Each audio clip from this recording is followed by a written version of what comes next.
All right. What is up, everybody? Welcome back, Spoiler Kings. Happy Thursday. Oh, man. What Bro, a week. there's like 17 trailers. There's so many trailers.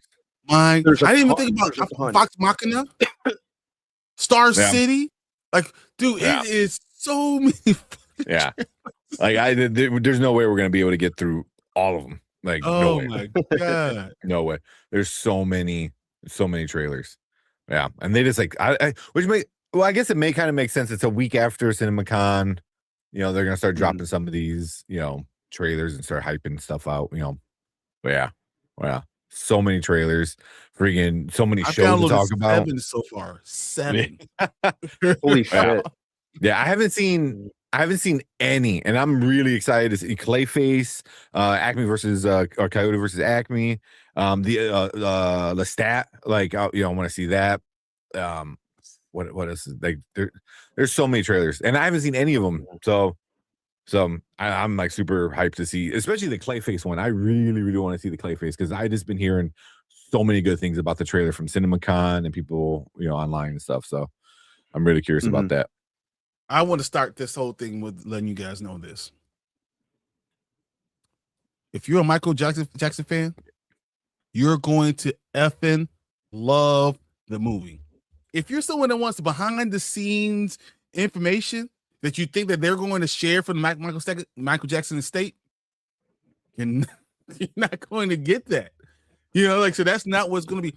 But if you are a Michael Jackson fan, you love the music, you want to have a good time, a celebration of the King of Pop, that's what the movie is. The movie is phenomenal if you just want to celebrate Michael Jackson. Now, you want some behind the scenes stuff, you're not going to get it. Some things that I saw there we go before the review, there's no Diana Ross, there's no Janet Jackson. There's another person that I'll wait to a review to tell you that there's someone missing. Billy, the whole Diane. So the girl that the Billie Jean is based off of, that's not there. Brooke Shields, not there. This was a celebration of Michael Jackson in the story with him and his father and his brothers, and dude, it was phenomenal. My kids left out, said, "Dad, can we listen to more Michael Jackson?" That's what it was. So it's like awesome. Another generation being able to understand how good he really was. Yeah, it's not all exactly what I thought it was gonna be, because they don't talk about. So like Michael Jackson had like 3 solo albums before he had Off the Wall.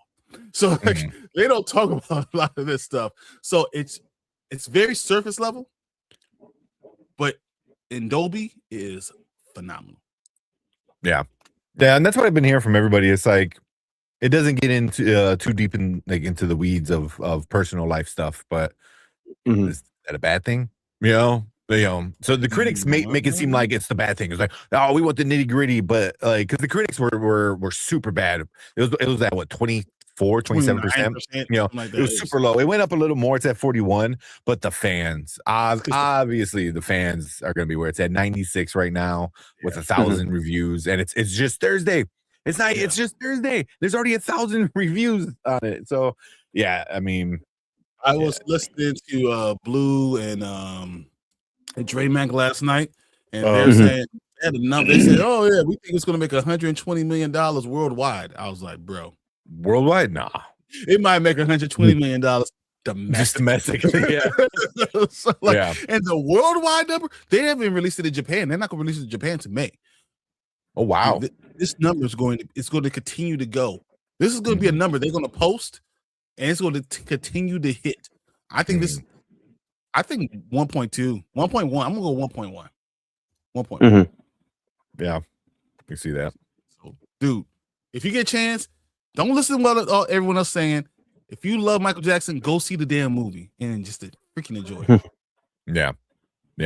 All the people I watched, they did the non-spoilery out of theater, review reaction kind of thing, and they all said what you said. They're like, listen, man, you're gonna have a good time. You're like, and that's what everyone's saying. Like, you're gonna have a good time with it. So, people are all dancing in the aisle. People are doing this stuff. Like, people are standing up, and apparently overseas, China's going to have a big effing number. Yeah. Oh, I can see that for sure. And the reason I say Japan is remember Michael Jackson did a full thing just in Japan. Mm-hmm. They're going to have a crazy number. Like, I think we're going to be talking about the first well, it's probably going to be the $2 billion because I think Mario's still going to get to $1 billion, but probably the $2 billion movie in March. Yeah, I think it would be the first $1 billion biopic. You know, for sure. Yeah. Oh, and I think that's what people tend to forget. It's a biopic, not a biography. You know what I mean? There's a difference. You know, biographies tend to get a little bit more into the details. Biopics tend to be more, important things, bigger things. So look at Bohemian Rhapsody is like a good example. Like it gets a little bit into the details, but not much. So and I think a lot of people. This is spoiler a little bit. It's part 1, and it only goes to about 1990. Yeah. Doesn't get the bad. Yeah. Oh, it doesn't even get the bad? It doesn't get the bad. Wow. Oh, that sucks. It goes to right about, right when the Jackson 5 is over. When the Jacksons are over, he's like, yeah, I ain't doing that no more. Yeah. So I call it, there's no reason for this movie to be made. I mean, it's gonna make a lot of money, man. It's gonna make a lot of money. I saw no reason 900 mil. It's probably there's a billion reasons to be made. Yeah. Yeah. And then they do a part 2 and another $1 billion. You know what I mean? So yeah. So there's definitely, so they were talking about yesterday. Is it gonna be a part 2? Is the part 2 actually gonna get made? And I'm telling you that it's going to get made. I think they are going, if it's anything like this, they're going to really gloss over a lot of the trial stuff. Yeah, I can see that. Yeah, gloss over. See that. You can't talk about it in depth. That's part of the settlement. So they're not going to talk about it in depth. They're not going to do too much about it. But I think it's fine. They're not able to talk legally about it because that's what the whole thing, because they wrote the movie before, right? And they had already filmed it. They're 2/3 done, and they realized you can't do that. That's part of the settlement plan. That's kind of what Brandon Davis is talking about. Yeah, with victims and this and that and whatnot. So yeah. But I mean, now it makes sense why it was delayed and we had so many problems, last year, with it. So, but yeah. But I mean, you can still talk about something and be very vague about it, and like you said, gloss over it more or less. Yep, and say this is his comeback. Now they're going to talk about, they're going to do bad. They could go to Remember the Times. They could focus on the music of the era and how Michael Jackson. They really didn't go on We Are the World. They didn't really talk about a lot of things because he's very much into changing the world and doing things. They did talk about him bringing up the Crips and Bloods. And Michael Jackson just being there. Everyone asked about autographs and how he was able to just do that because he's Michael Jackson. Yeah. So then they probably didn't even get to the Super Bowl, the Super Bowl show, how they did. Did they get it? No. Okay. To Super Bowl, like 90. They stopped at like 93. So they stopped at Pepsi. So that's after the Living Color, so they stopped Pepsi and then the Jackson tour, and that's where they stopped. Yeah. So they're going to make a lot of money, and there's people that are, what happens a lot of times, people that are 38 years old and older think that the world began when they were here. So their childhood is when the world began, and then because they saw something during their childhood that nothing else matters. And that you don't realize there's 38 years of people that haven't seen what you saw.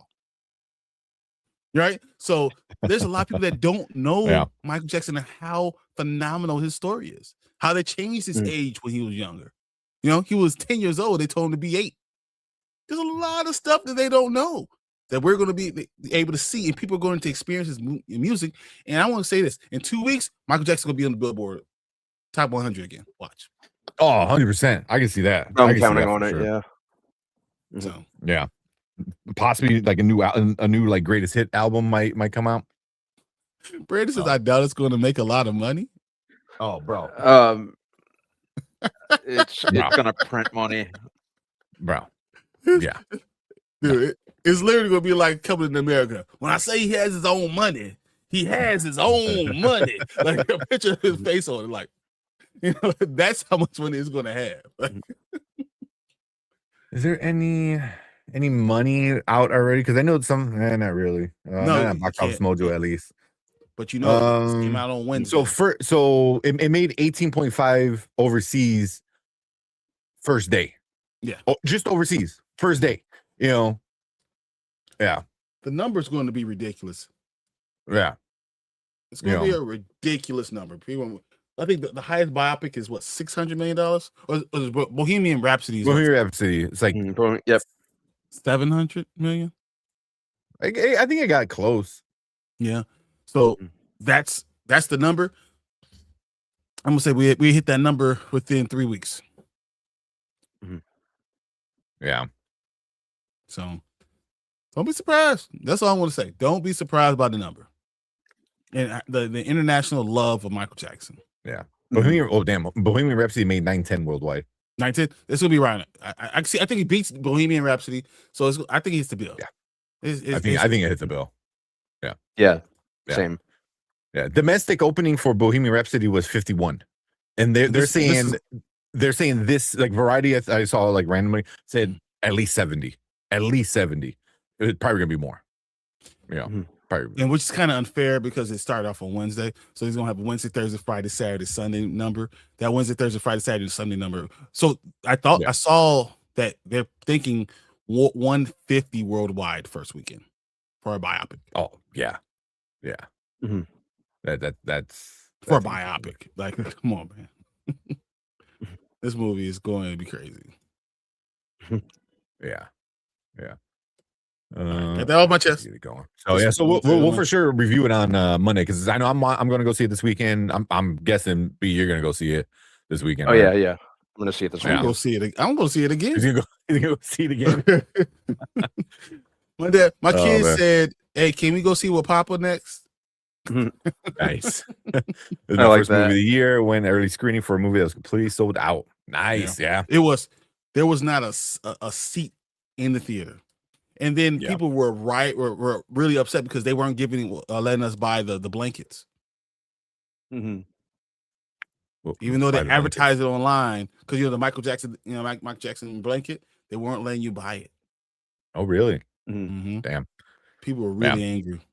Yeah, I know. Well, Collector didn't get the poster, and I know he wanted the poster, so they weren't giving away the poster on Wednesday either. Yeah. So I told him if I get it, I'll give it to him. But that's if by the time I go see it, later in the evening, it might all be gone. No, 100%. Yeah.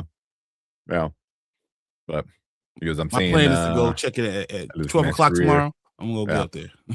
Yeah, we're all the world and nothing. They will show me in this film. I mean, that's not the point. Is that they're not showing you anything new. They're going to show you everything that you love. Yeah. Like, I think misunderstanding what they're doing and why people think there's going to be this new relevant. Yeah, we knew his entire. It's not a documentary. Life. It's not a documentary. It's like, what are we talking about? Yeah, just watch. This is it. Yeah. But once again, do you understand when someone's born in 2007, how old they are right now? Right. They're born in 2007. They're 19 years old now. They never heard or never saw Michael Jackson. Do you understand? Like, I don't know why everyone doesn't understand this. Yeah, give me your Prince movie, bro. You know what? We do a retro draft. I'm trading Brandon. I'm trading you.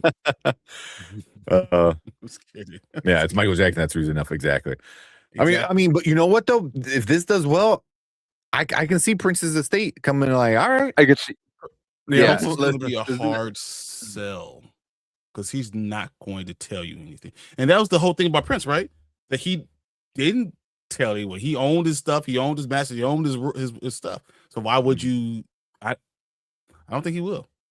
And I think Prince is the better musician. But I don't think that you're gonna have the same. That won't make $1 billion. A Prince biopic won't make $1 billion. They'll make good money. You won't They'll have make the good same money, people but- going out there and loving it. Yeah. Like it'll make good money. It'll make over 700 for sure.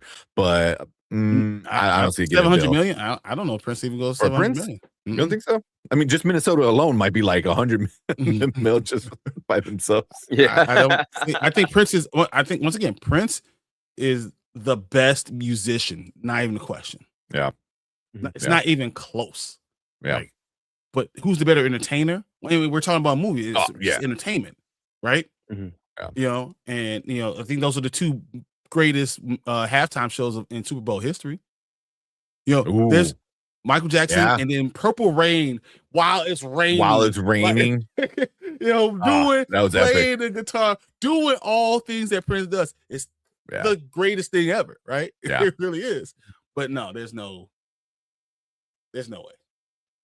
Yeah. You know, Prince, he's just not as entertaining because that's what Prince wasn't. He was about the music. Yeah, for sure. Prince is about the music, and I'm that dude. Yeah, like a Prince biopic would probably be one movie. You wouldn't need to split it. Yeah.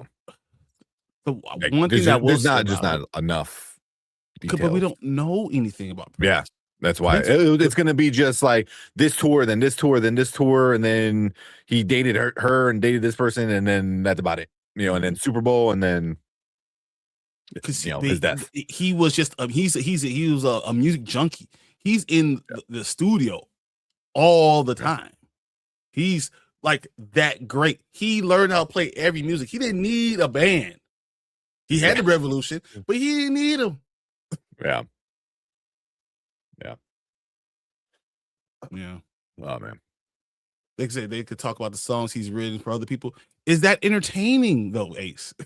Is that an entertaining story that you can slide it in there, but I mean, it's just like with Prince's. I think that's what it's going to be. It's going to be like either like you're going to go from album to album or tour to tour. You know, big moments. They're going to definitely talk about when he changed his name to an artist because he wants to control his masters. You know, he has things that are great like that happen. I don't think it's going to be entertaining, and I don't think. You can make it entertaining. I mean, same with like Bohemian Rhapsody. You know what I mean? Like a lot of people didn't think that was going to be entertaining. A lot of international. You know? I don't know if Prince is even reached any close to the international star Michael Jackson is. Domestically, Prince was the dude. Like Prince did a lot of fantasy and stuff. Yeah, Collector. We're gonna start from the beginning. Don't worry, man. Yeah, we'll get there. Yeah. We're just kind of getting into the Michael stuff right away. You know. But I think I don't think it's the same because once again Michael Jackson started off when he was 10. A lot more years of life of career, you know, behind Michael. Yeah, the Jacksons, and he's eccentric is the word, but they really hinted at a lot of different things about Michael. He did a lot of different things. Like he was a lot of different things. He did a lot of different things. He was weird. Yeah. Yeah. Let me see. Was it Tyler said? Yeah, let's scroll down. People want the film to be about accusations because that's what it seems.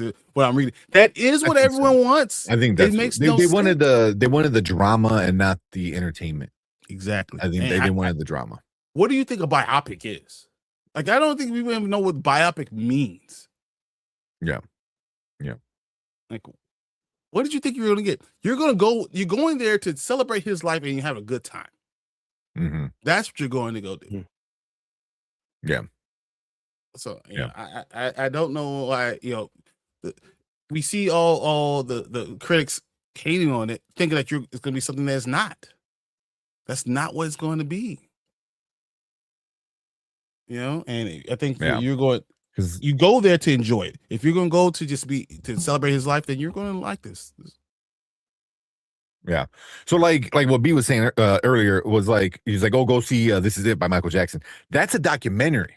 Yes, exactly. That's very different than what this is, and it's a biopic. So and it's only about 4 years.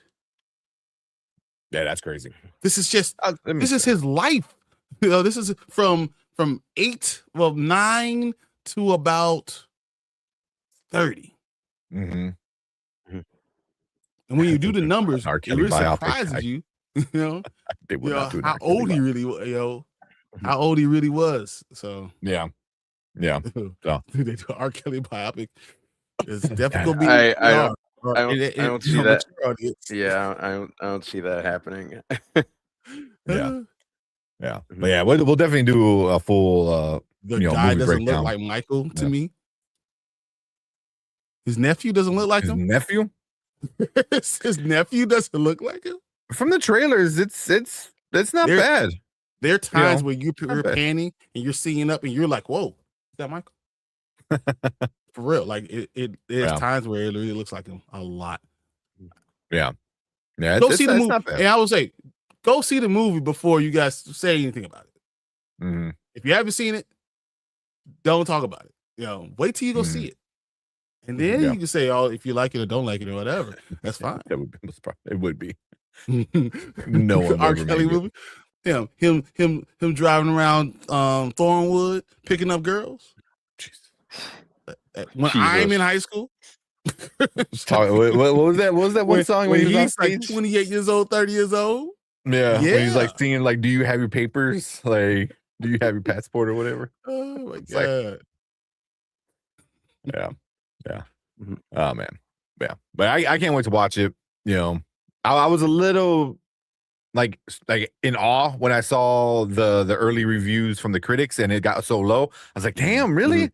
But it makes sense, man. I mean, the critics are they're watching it for something else, and also a lot of people have like an idea of what Michael is or who he is, I should say. So, and critics are gonna like, kind of what TJ was saying. I was like, "Oh, where's the drama?" And I was like, "You didn't tell me about all the court cases and all that." First off, they didn't get there. Second off, why do you think a biopic is going to do that? Yeah. Well, I could understand why people would complain about that. It was a pretty significant component of his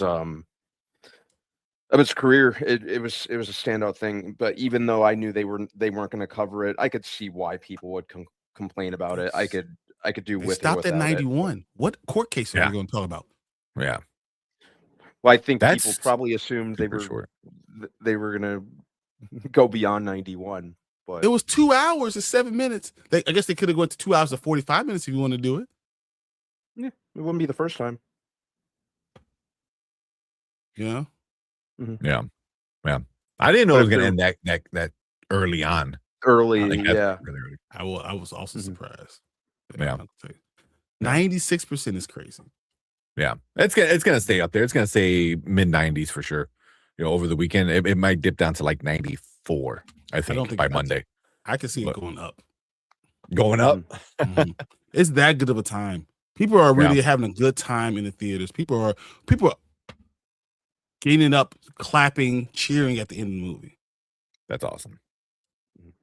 And through all that, the best acting part, Coleman Domingo is freaking phenomenal. Like, Coleman Domingo is, dude, he's almost, there's times when Coleman Domingo was reacted to what Michael was doing, and it was just like exactly what the audience is thinking. It's exactly what the audience is thinking. Like Coleman Domingo, his faces are a couple of times, he's like, he walks off like, man, what the hell is this? Like they said, he clapped and cheered at the end. There's a lot of people. What's up, Danny? Yeah. Danny it's a movie to do it too. A trailer for Doomsday, and it does look pretty good, man. But I don't think it's gonna happen. Well, I saw it's gonna happen. I'll send it to you guys, and we'll talk about this. But it's gonna be interesting. Yeah, Coleman Domingo was scary, dude. But he was Joe. Very good. He was Joe Jackson. Yeah. Yeah. I thought in 1989, Joe Jackson was going to take off his belt and beat Michael. Oh man, that's crazy. That's funny. Oh man. All right. but we'll definitely get into a full spoiler. I don't know, spoiler for a guy's career that That's what 40 years ago at this point. Yeah, I don't know how you can be spoiled by this. Yeah, but we'll go into more details and everything. Give a full official review with it. I'm gonna say, I think all you guys are going to like it tomorrow night. Yeah, you guys are going to go and enjoy. If you're a Michael Jackson fan, you're going to enjoy the movie, enjoy the experience. Yeah. So hopefully I see it tomorrow night. I think. Yeah. Or at least during the day. That's my plan. Yeah. All right. I'm gonna run through these comments real quick because we got a bunch of trailers, a bunch of shows to talk about. I got 4 more trailers behind these trailers. Yeah. There's no way we're getting to all of them because we got to talk Invincible, we got to talk Daredevil, we got to talk The Boys. Like, damn, for each one of those episodes. You're like, not gonna get to The Boys. There's no way we're getting to The Boys. Yeah. Unless we start first. Yeah. That's why I'm just gonna run through. So if I skip you, I'm sorry, but we got get it going. That's why we do super chats. Yep. Collector said he went to go see it, really enjoyed it. Second favorite movie of the year. Still got 16 movies in theaters left. Tigo Neal, talking about the Vampire Lestat, Clayface, Clayface, Born Again, Invincible. Man, yeah. So bunch of stuff. We got Mama Bear. Hey, Mama Bear. Hello, 3 tanks. Hey, 3 That's tanks. funny. Tank. That's funny. Oh man. He said after I got out of Adobe, my ears were hurting. My wife was like this. She was dancing out the theater. My baby was trying to moonwalk. She was trying to moonwalk out there. I was like, what are you doing? Yeah, check that out. Skip around. A long day, but I look forward to my evenings on Thursday. Mama Bear, we appreciate you coming in. Thursdays, and every time we go live, it's always fun. It's always fun. Yeah. Part 1, part 2, gonna make $1 billion easy. It might make $2 billion. It might be $1 billion for each one. It might be $1 billion if they say they really talk about some of the allegations. So, go on Macaulay Culkin. Mm-hmm. 2, $1 billion for each one. Yeah. So we already talked about some of that. Who's gonna play Prince? Did they get into Moonwalker? No, because that would be after. I think Moonwalker is what, 95? So they talked about a lot of his short films that he did. And Moonwalker is 88. Like 88. Yeah, 88. Yeah, Moonwalker's 88. But they talked about him doing a lot of short films. They just kind of glossed over a lot of stuff. And they said a lot of things in between the lines that you can read in between the lines about a lot. Yeah. A lot about, and I won't talk about it until Monday, but yeah, they definitely do. Yeah. Everyone's talking about most caught up because I know we started getting into Michael and the voice is on point. The Mama Bear talking about the nephew. Yeah, I mean, we saw that from the trailer. Even when he's a kid, though, and then Quincy Jones stuff is pretty cool. There's a lot of cool things, man. Yeah. We got Fernando in the house, and what's up? What up, Fernando? Yeah. The Fassbender, the Steve Jobs, the Bob Dylan was kind of boring and kind of like, it was okay. It was like Bohemian Rhapsody is the best biopic, right? I mean, 100%. Oh yeah, easily. Yeah. Once again, but it's full of music. Yeah. And again, they speed run through everything, and then the big finale, with the Live Aid, event, and yeah. So that's how you do it. Saying Clayface look dope. I can't wait to watch that. And all, like, a lot of these trailers. Can't wait. Then he said, you see the fan Rotten Tomato score is 94. Yeah. So 96 now. 96. It's 96, Danny. Yeah. Said Clayface might not be safe for Brian. Dude, I saw the beginning of it. I was like, yeah. I heard people talking about it after that. Yeah. He skipped over my 3 takes though, did he? No, I didn't. Well, I mean, I went back to the top, but yeah, I saw it. It made me giggle when I first saw it pop up.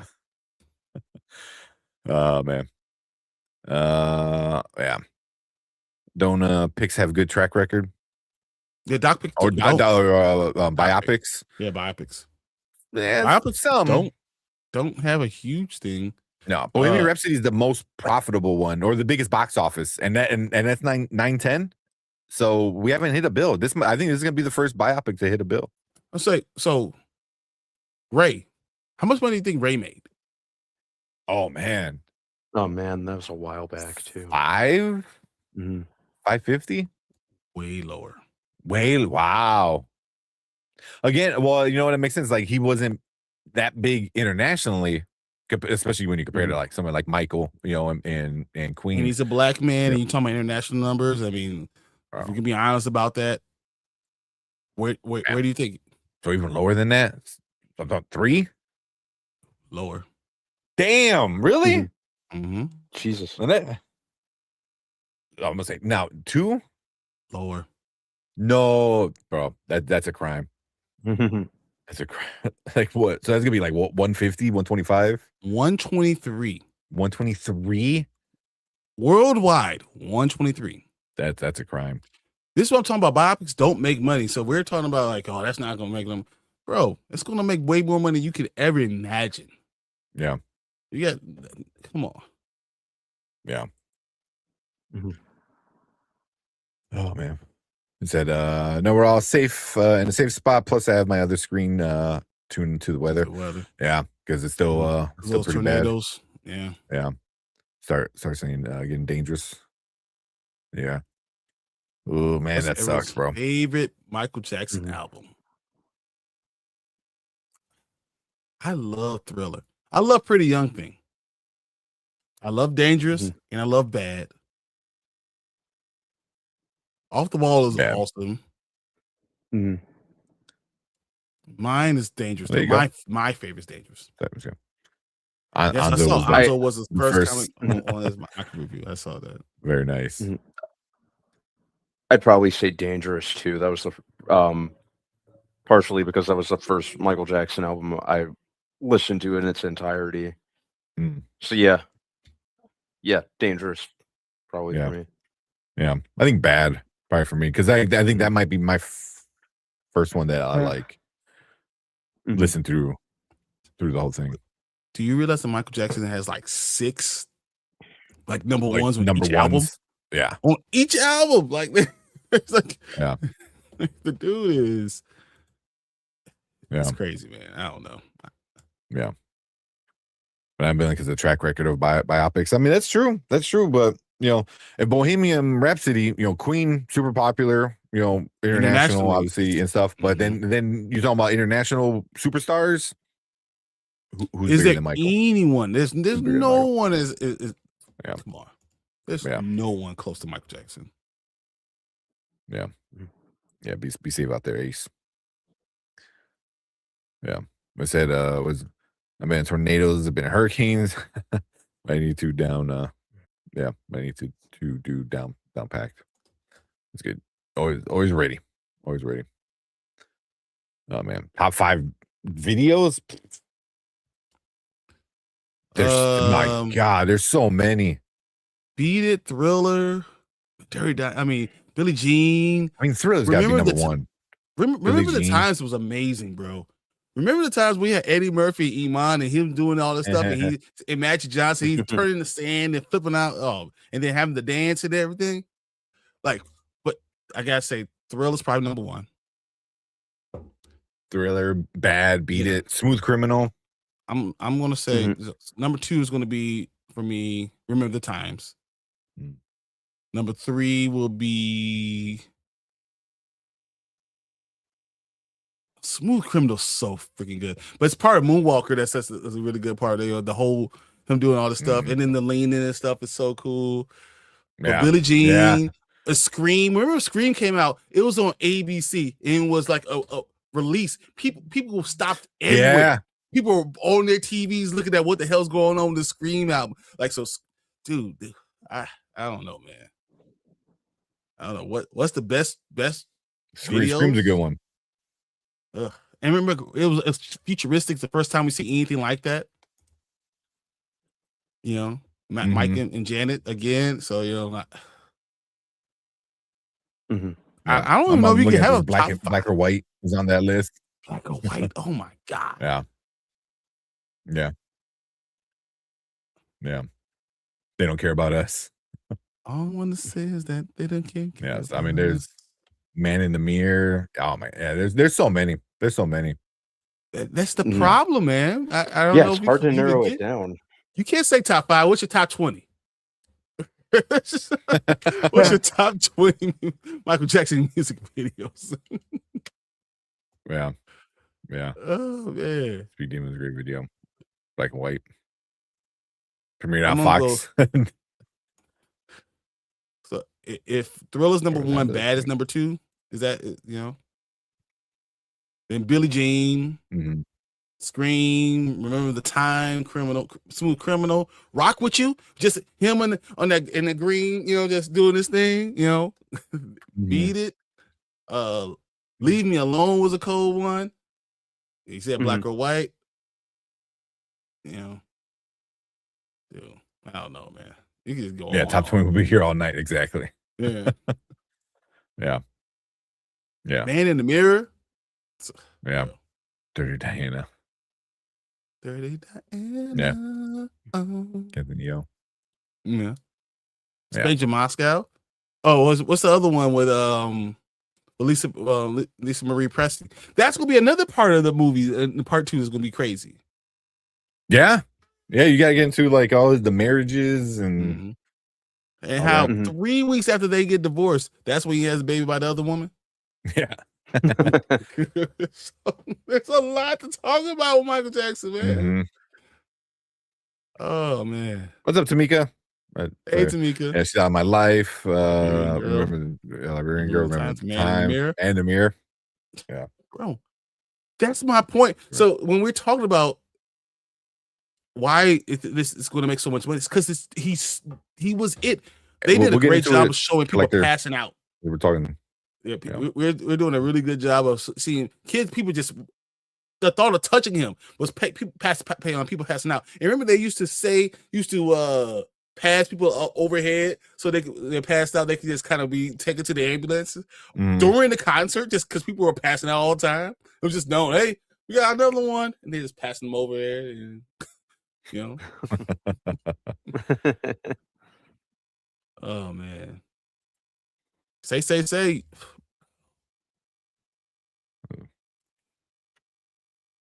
Dude.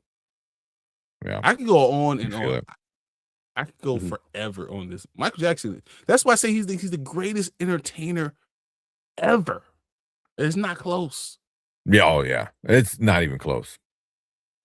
Worldwide, everybody's gonna love him. Yeah. I'm really curious to see like China's numbers. Does that also drop this weekend, or because I know you said Japan's dropping? Okay, Japan's what next weekend or in 2 weeks, right? 2 weeks for Japan. Yeah. So I'm gonna see those numbers because those are gonna be good, especially the China number. That might like blow it out of the water alone. I want to say China the first week. I'm gonna go 30 million.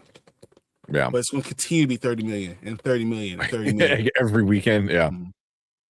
Because it's gonna be a movie people are gonna go back and see multiple times because they want to relive the experiences.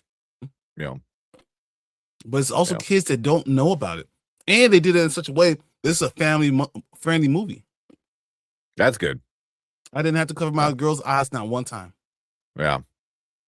I mean, that's good. I mean, especially I hope not it being early in his career. Maybe later in the career when you get into some other stuff. But even then, I think you can do that stuff like tastefully. You don't need to like get into like the nitty gritty with the court they cases. They hinted at this too, and they talked about his surgeries. Oh, okay. They talked about surgeries for real. Oh, they did. His first nose job, his second nose job, third nose job. What he was looking for, why he loved Neverland. They talked about it. Yeah. 3T featuring Michael Jackson. 3T, his nephews. Yeah, any HBO content to merge with Paramount. Yeah, talking about that stuff. Yeah. Bam. All right. Damn. The 42 minutes is talking about Michael. And we didn't even review it. We're just talking about it. Oh man. All right. Then you get to the Wacko Jacko and the rumors of him sleeping with in an iron lung. Yeah, I don't know if they're gonna get into a lot of that stuff. They're not going to give you things that you don't know. Yeah. This is not, hey, we were private about this. He's dead. Let's tell you everything. That's not what's going on. Yeah. I mean, I can see them in the second one, maybe some of the rumors. I can see them doing like a montage and how it's affecting him, but I don't see them like sticking just one like negative rumor kind of thing, you know. Like I just see it's like it's all high, like how all of this stuff is going to affect him. I can see more of that. They do that. They hint at a lot of that in the movie too. Yeah. And Joe Jack tells you. Mm. Yeah. No. All right. I remember all that. Yeah. Yeah. You're 4 years old. Whatever. Right. like whatever. Yeah. What's up, Jason? What's going on, Jason? Yeah. What's it a review? It's public domain, I guess. Yeah. Yeah. Oh man. Yeah. See, that's what I was asking if they touched on it. Oh. Yeah. So, but all right. I wouldn't mind them showing him protecting the kids from the island. That would be cool. That would be cool. He's done. They talked about a lot of things, and they also talked about him going to the hospitals. They spent a lot of time with people with kids that are cancer patients, taking this time, going to toy stores and signing anything for everybody, never leaving until he signs for everyone. Mm-hmm. You know, so this is a lot, man. There's a lot. Yeah. Hey guys, we haven't watched any of the trailers yet, so I think we should probably jump right into it right now. 45 minutes. Get into because we'll probably watch 3-4 trailers hopefully, and then get into for sure Invincible, either Daredevil or The Boys, one or the other. Mm-hmm. Yeah, do as many as we can. So, yeah. All right, let's go down the line here. Get it ready. This one ready. This finally freaking trailer for this movie. Felt like it's been in like movie hell for like years at this point. Yeah, Warner Brothers was gonna shelf it. They were gonna use it for a tax write-off, I think. Yeah. Yeah, let's talk more trailer. Yeah, is it fair? Oh, I don't know. That's a good question. We'll talk about that later. No, that's no. I'll take a low key over it. Yeah, I might take if you count the Netflix ones, maybe. No, you can't count Netflix. It's the best. He said the best Disney, right? Yeah, it's a best Marvel show ever, and that wasn't. I still say Loki. Yeah, I thought it was one of the movies that shelves with Batgirl. Well, I know Batgirl they completely killed for a tax write-off, and I think they were going to do it to Coyote Acme, or they did do it, but then I'm not sure. Someone bought some of the rights or something like that, and then they I think they were saying like, oh, here, whoever wants to buy however much we spent, and so we break even. Here you go, and I guess somebody bought it. So, all right, let's check this out. Get this going. All right, let's go. All right, what is up? Welcome to the Spoiler Kings. We got a trailer reaction for you guys today. Finally watch first trailer for this Coyote versus Acme. Yeah. It feels like it's a movie that was never going to come out. So let's check it out, and then hopefully we're happy.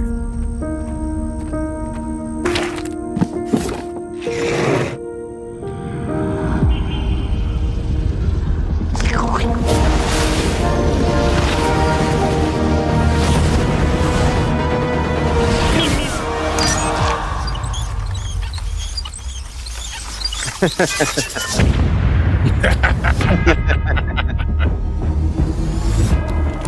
you been horribly injured by a product made by the Acme Corporation? It's not your fault. There's probably someone to blame. Name of the case is Coyote versus Acme. Wile E. Coyote. He is reckless. We all know who's responsible, and all of his injuries are self-inflicted. You've been settling Acme cases for years. I could probably get you $250 for that. This is your opportunity to really show people what you're capable of. These companies think they can do whatever they want. We're sick of it. Acme, act you! Nothing to see here. We really have nothing. We both know it would be very unpleasant if anything bigger were to become public.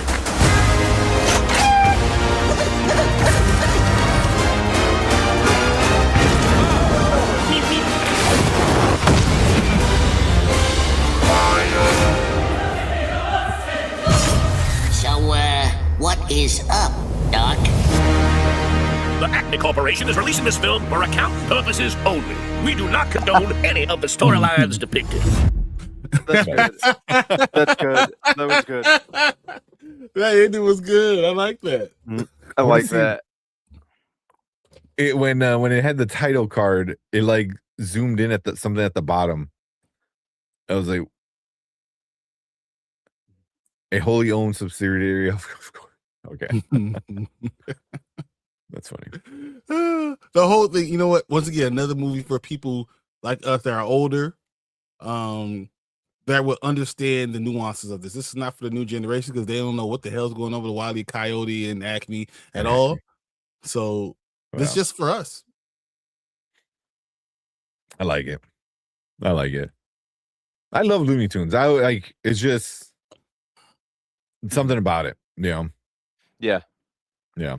Yeah, Looney Tunes is always put a smile on my face, and it doesn't need to do much. I've always been a big Looney Tunes fan. Like listening to the theme song like makes me start laughing, as weird as that sounds, because I know something hilarious is about to happen.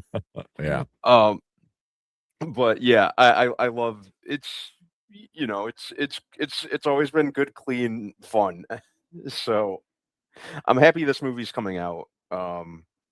Because yeah, it looked like it was never going to see the light of day. So I'm happy another studio stepped up and bought it. Really curious to see it.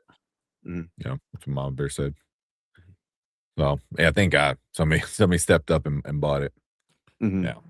Would you be surprised? Like this is going to do a decent number in theaters, or is this going to be a great streaming movie? It's going to be a great streaming movie. Yeah, it'll be a good streaming movie. Yeah. Will have any number, any decent number in theaters? It could. I mean, you know, who doesn't like Looney Tunes? what was the budget for this one? I would say it was about 70 million. Okay. Then I'll say it makes 42 million. In theaters. What was the other one? The Daffy and Porky one.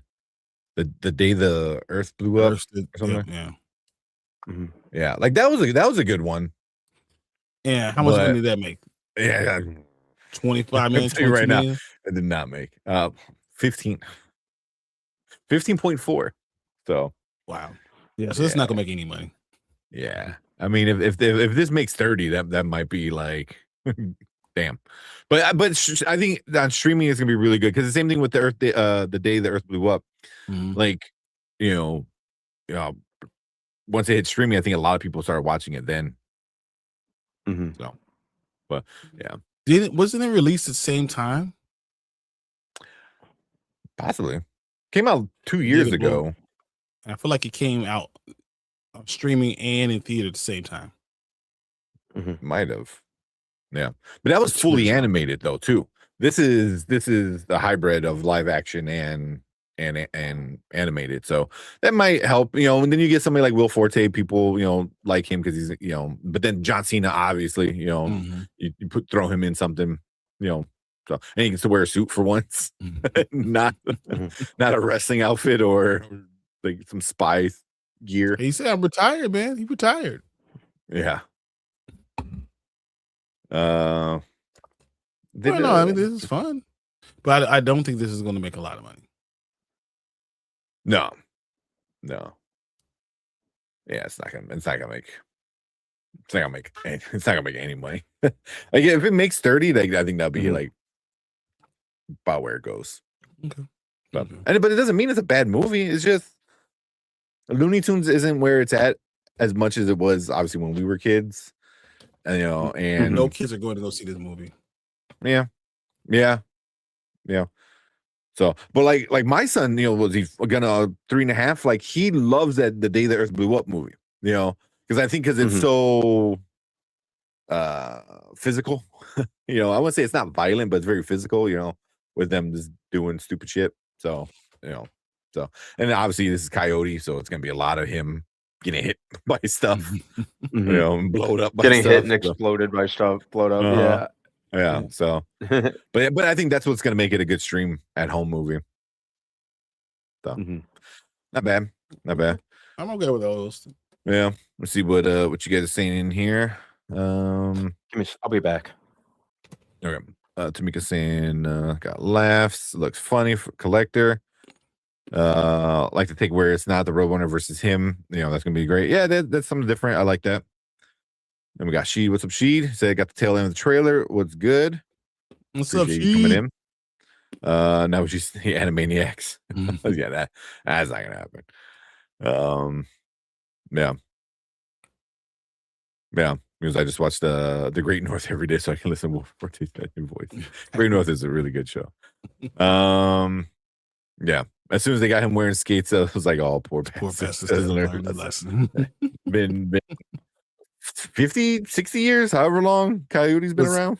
It's still it has to be so what 62, so that's 60 years, maybe 63 years.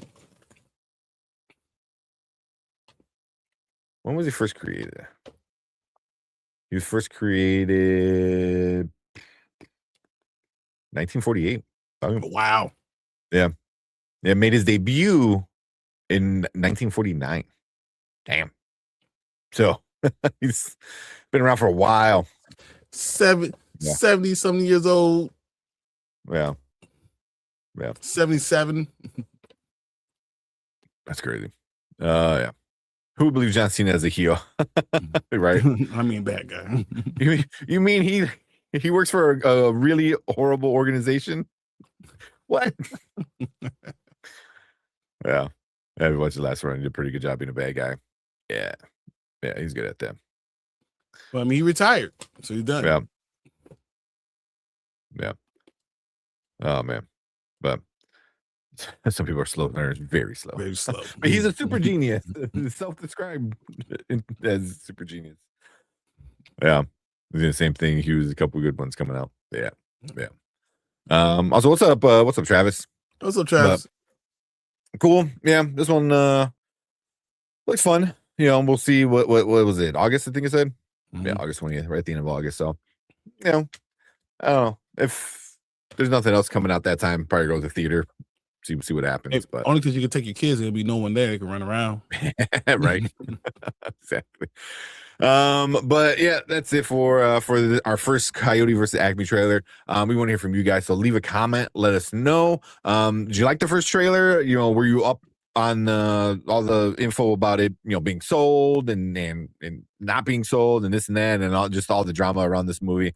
Let us know, all your thoughts about this one. But we appreciate all you guys coming in, hanging out with us. Hit that like button, hit that subscribe button. Check us out when we do other trailer reactions, movie reviews, other fun stuff as well. And all you guys in the live chat, you guys stick around because we're gonna move on to our next topic for the night.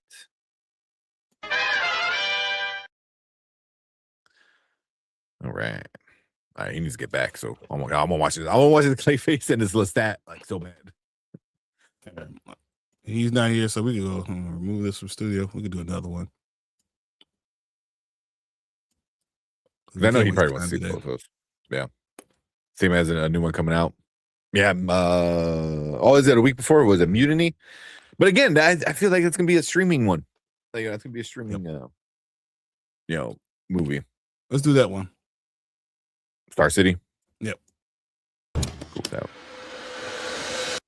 I don't even know what this one is. It's Apple.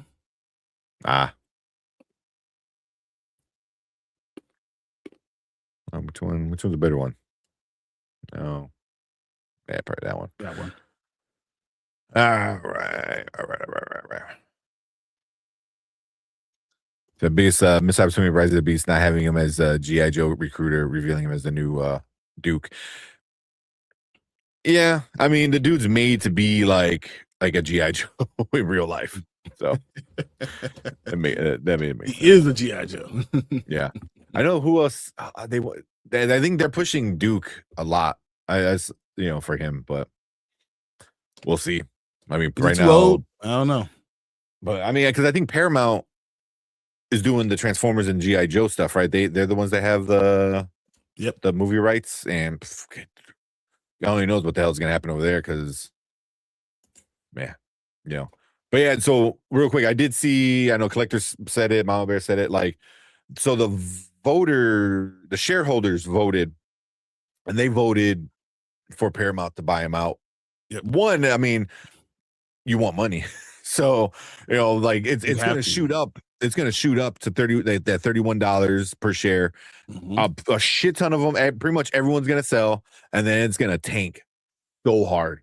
That WB, once it gets merged over, it's gonna be horrible. it's oh man, just don't buy. Don't buy, guys.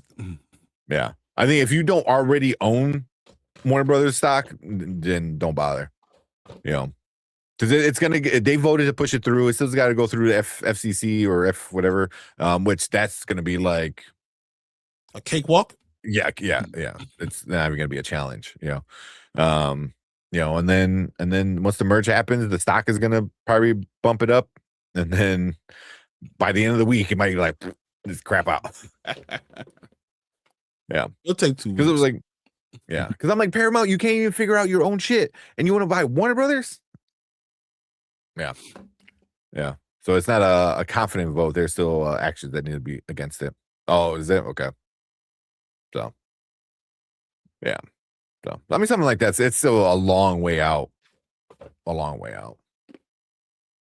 So, all right. Next time we gotta wait till after the trailer's done. B.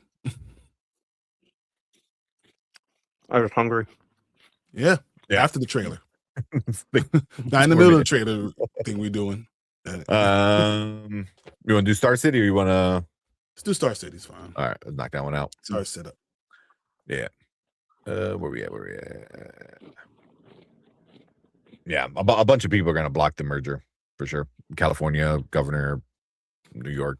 You saw that. Yeah. All right. Let's check out this trailer.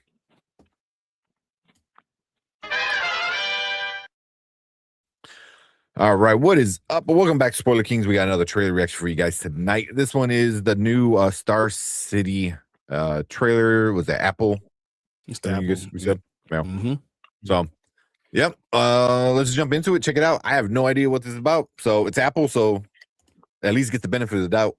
At the very least. They should. I mean, all these great shows that they do. So it's got to be something. Mm-hmm. Yeah. So, all right. Sorry. So Mama Bear's comment. So let's check it out and see what we get. Get dressed. You're coming with us. Please, whatever's happened, you must know. We're good workers. I take this step for my country, for my people, and for the Marxist-Leninist way of life. Chief designer, you made us the envy of the world, but the KGB is now more concerned than ever what the West might do. The Americans have acquired your plans for the lunar base. It appears that someone in Star City is working for the other side. We want you to move the launch up. You will be sending these men and women to their deaths. We are under threat. Star City security status has been raised to level 1. I want to know what every person is doing before they do it. What every person is saying before they say it. What every person is thinking before they think it. I will not have any more deaths on my watch because of your paranoia. Your measure of risk is misguided, comrade. This mission's dangerous. Every mission is dangerous, Valia. Not like this. There's a signal coming from the ship that's not ours. It's on a frequency used by the Americans. I can't take any more lives in my hands. Seal the building now. This is madness! You have to go now or you won't make it.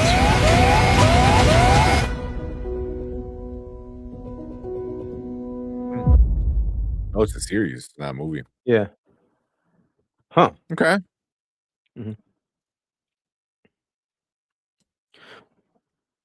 Well, I like For All Mankind, so and this is really my first I've heard about this. And I've always been pretty intrigued by the whole space race. So this looks like something I'd watch for sure. Plus, I love Risa Fons. I think he's like a really underrated actor. And I didn't really recognize too many of the other actors, but I like him. Yeah, it's enough for me to go on for now. I think I might need another trailer. Maybe or maybe like a TV spot. I know it's just a little over a month away. Yeah, May 29th. Yeah. Yeah. So it's a spin-off for All Mankind. That's kind of the vibe that I got. Yeah. Because it's a what if. Yeah. So that's what I got. I'm like, it's a what if, but yeah. So it focuses on Soviet Union space program, showing their perspective in the alternate history where they, not the U.S., reaches the moon first. So that's interesting because you're able to play with a lot of different things when you do like a alternate timeline kind of stuff. So you're able to like kind of get a little crazy with it, which is cool. You can do revisionist history. You can do the Soviet Union becomes this great national power that stays able to have staying power. It's able to hold on to all of its parts. There's a lot of things that could be. I can see how this could be a series going forward. This one event, changes all the other stuff that's going on for Otto Hightowers. I think it's Otto OTTO. Yeah, from House of Dragon. Yeah. Interesting. I mean, but again, like it's Apple, so you got to give it a shot, right? I mean, at the very least. Yeah, no, it's probably gonna be good. It's gonna be they're gonna spend money on it. Yeah, the story's gonna be phenomenal. So like all things like that are going to be, no worries. You're gonna get quality from Apple. Apple TV Plus spends money on their shows. Yeah. Yep, for sure. Yeah, Russia sent a lot of things, people, animals to their deaths during the space race. They did. And then Mom Bear's like, okay. I was like, yeah, it looks good. And they got the I get that. Yeah, I think it looks good. Yeah, when you play with like alternate timeline and like revisionist history and kind of stuff like that, it's I think it messes around with your head a little bit because it's history and they're like, but what if, so yeah, I like it. So if Marvel could do it, we could do it too. Yeah. How many seasons of For All Mankind were there? Damn, 5 seasons? Okay, yeah. Yeah. I for sure didn't watch all 5. Well, but Yeah, looks good. Coming out pretty soon. So yeah, if you like For All Mankind, which obviously most people do, high ratings everywhere. Again, Apple TV, they know what they're doing. So yeah, if you like that one, I think you probably like this one. So yeah, I mean it's fair to it's easy to say. And it makes a lot of sense for it to be that way. Yeah. Yeah. So, and I'm sure they'll do a good job where you probably could jump into this without watching that. So if you didn't watch the 5 seasons of that, you can still probably watch this and enjoy it for what this is. But yeah, probably check it out. Watch a couple episodes, see if I like it or not, and then take it from there. But yeah, go for there. Exactly. Yeah. Same. Cool. That's what I'm thinking I'll do. Yeah, give it a few episodes and then kind of decide like whether it's gonna be good or not. So who knows? It might be like the next like Paradise or something. Or Severance. Yeah. So or be the next Silo. Yeah, Apple TV needs to figure out that replacement pretty soon with that. Well, season 2 comes out July. Season 3. Season 3 comes out July. I'm sorry. And season 4 is a year after that. And that's at least. That's probably it's done at season 4. But I know the story's going to be assessed good too. So let's not talk about that. Yeah. Yeah. But cool. Yeah. Real quick, we'll see what Mama Bear said. It was an alternate timeline thing that was messing with my head. I'll take another pass knowing that. Yeah. Yeah. That's why it kind of messed with my head too. I was like, oh wait, so this is like a different timeline or different world. So yeah. Tarantino did it with Inglourious Basterds. Tarantino did it with a few movies. Once Upon a Time in Hollywood, that was a very different ending than real life. So yeah. So if it's done well, it's fun, it's interesting, so check it out for sure. But cool. We'll finish that off there with Star City. We want to hear from you guys, so leave a comment, let us know if you checked out the For All Mankind, if you were all caught up with that. See, Tigo Neo just said there's a 6th season and then that's the final, or 6th and final season. So yeah, so definitely if you're into that, you're gonna be into this. But we want to hear from you guys. Leave a comment, let us know, hit that like button, hit that subscribe button, come and join us when we talk about trailer reactions, movie reviews, other fun stuff as well. And we appreciate all you guys hanging out with us in the live chat. You guys stick around because we're gonna move on to our next topic for the night. All right, that was interesting. Yeah. Bring this up. What we got? Like I said, I've never seen For All Mankind, but it's interested because it's got Hightower. That'll be a main reason to watch it. I don't think he's in. Yeah, I don't think he's in For All Mankind though. Yeah, I'm pretty sure he's not in that one. Because I'm looking at the cast. I don't remember him being in it. Yeah. Oh man. Technically, there was some soldiers like this in Inglourious Basterds, but they weren't American. Yeah. Cool. All right, B. Enjoy the Great North. That's a great show. I need to finish the last season because I know they finished. I don't know if it got canceled or whatever, but yeah. Have you guys ever seen that one? Nope. No. It's a good one. No. We got Delta Dan. I really like For All Mankind. I think I'm a season behind. There you go. So you might like that Star City. Yeah. I know every episode. Yeah, it was canceled. Okay. Yeah. And anything with what's his name? Nick Offerman. Anything with Nick Offerman, I'm gonna watch just because he's amazing. I love him. I can't. Well, his wrestling movie that he's doing with Nicole Kidman. Oh man, we need to watch that trailer. Like that looks dope. Margot's Got Money Problems. Yeah. I kind of want to watch that. Yeah, he's been doing these like kind of indie movies that have been like really good. Like really, really good. The one where he was like that one based on a true story, that one dude who would like teach people about being like a sovereign nation or a sovereign citizen and all that shit, and him and his son, and I forgot the name of it, but man, that was intense. Yeah. Let's watch that real fast. That's not how things work. Yeah, nah. Well, I want to watch this Clayface. We're not going to miss our Clayface, Vampire Lestat, Silo, all need it because those are our show, our bread and butter. Yeah, I'll make sure those will get get views. Those will get views for sure. All right, let's jump into this Clayface trailer. Let's go. All right, what is up? Welcome back to the Spoiler Kings. We got another trailer reaction for you guys. This one was dropped at CinemaCon last week, and everyone's talking about it. We finally got it. It is the Clayface trailer coming out later this year from the DCU. Man, let's just jump right into it. Yep. Let's go. I want to see it. I've been wanting to see this trailer ever since. And in October? And in October. Well, Halloween season. All right. Okay. The body horror vibes are so real. I'm here for it. Yeah. Even the there's that one scene where like you see the silhouette. I mean, that was dope. Like of him like doing like the spiked ball like he would in the yeah. You were like that. I was like that's freaky. Yeah. I'd say freaky is probably the oh, shit. Missed it.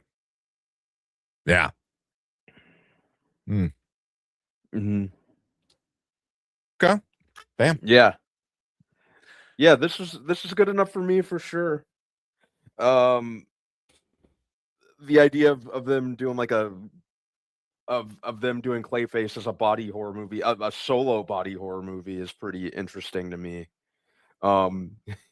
He's like one of the few Batman villains I always like legitimately felt bad for too. Yeah. So yeah, it's an interesting route to go within the new DC universe for it to be a villain solo movie and a horror one at that. I think that's a pretty interesting direction to go with him.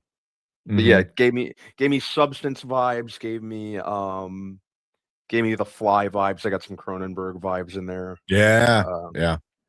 I mean, most body horror you kind of get Cronenberg anyway. Yeah, he's synonymous with body horror. So yeah, but I mean, you got Mike Flanagan. I forgot he's Mike Flanagan, right? So Mike, and he wrote it. He wrote the script. So yeah, man, like and I know James Watkins, who did Eden Lake and I think it was See No Evil last year. I know he's directing it. Oh, yeah. So those two working together, that's a pretty sick combo for this. Yeah. What about you, Brian? Because I know you're not a big horror fan. Yeah, but it's not horror.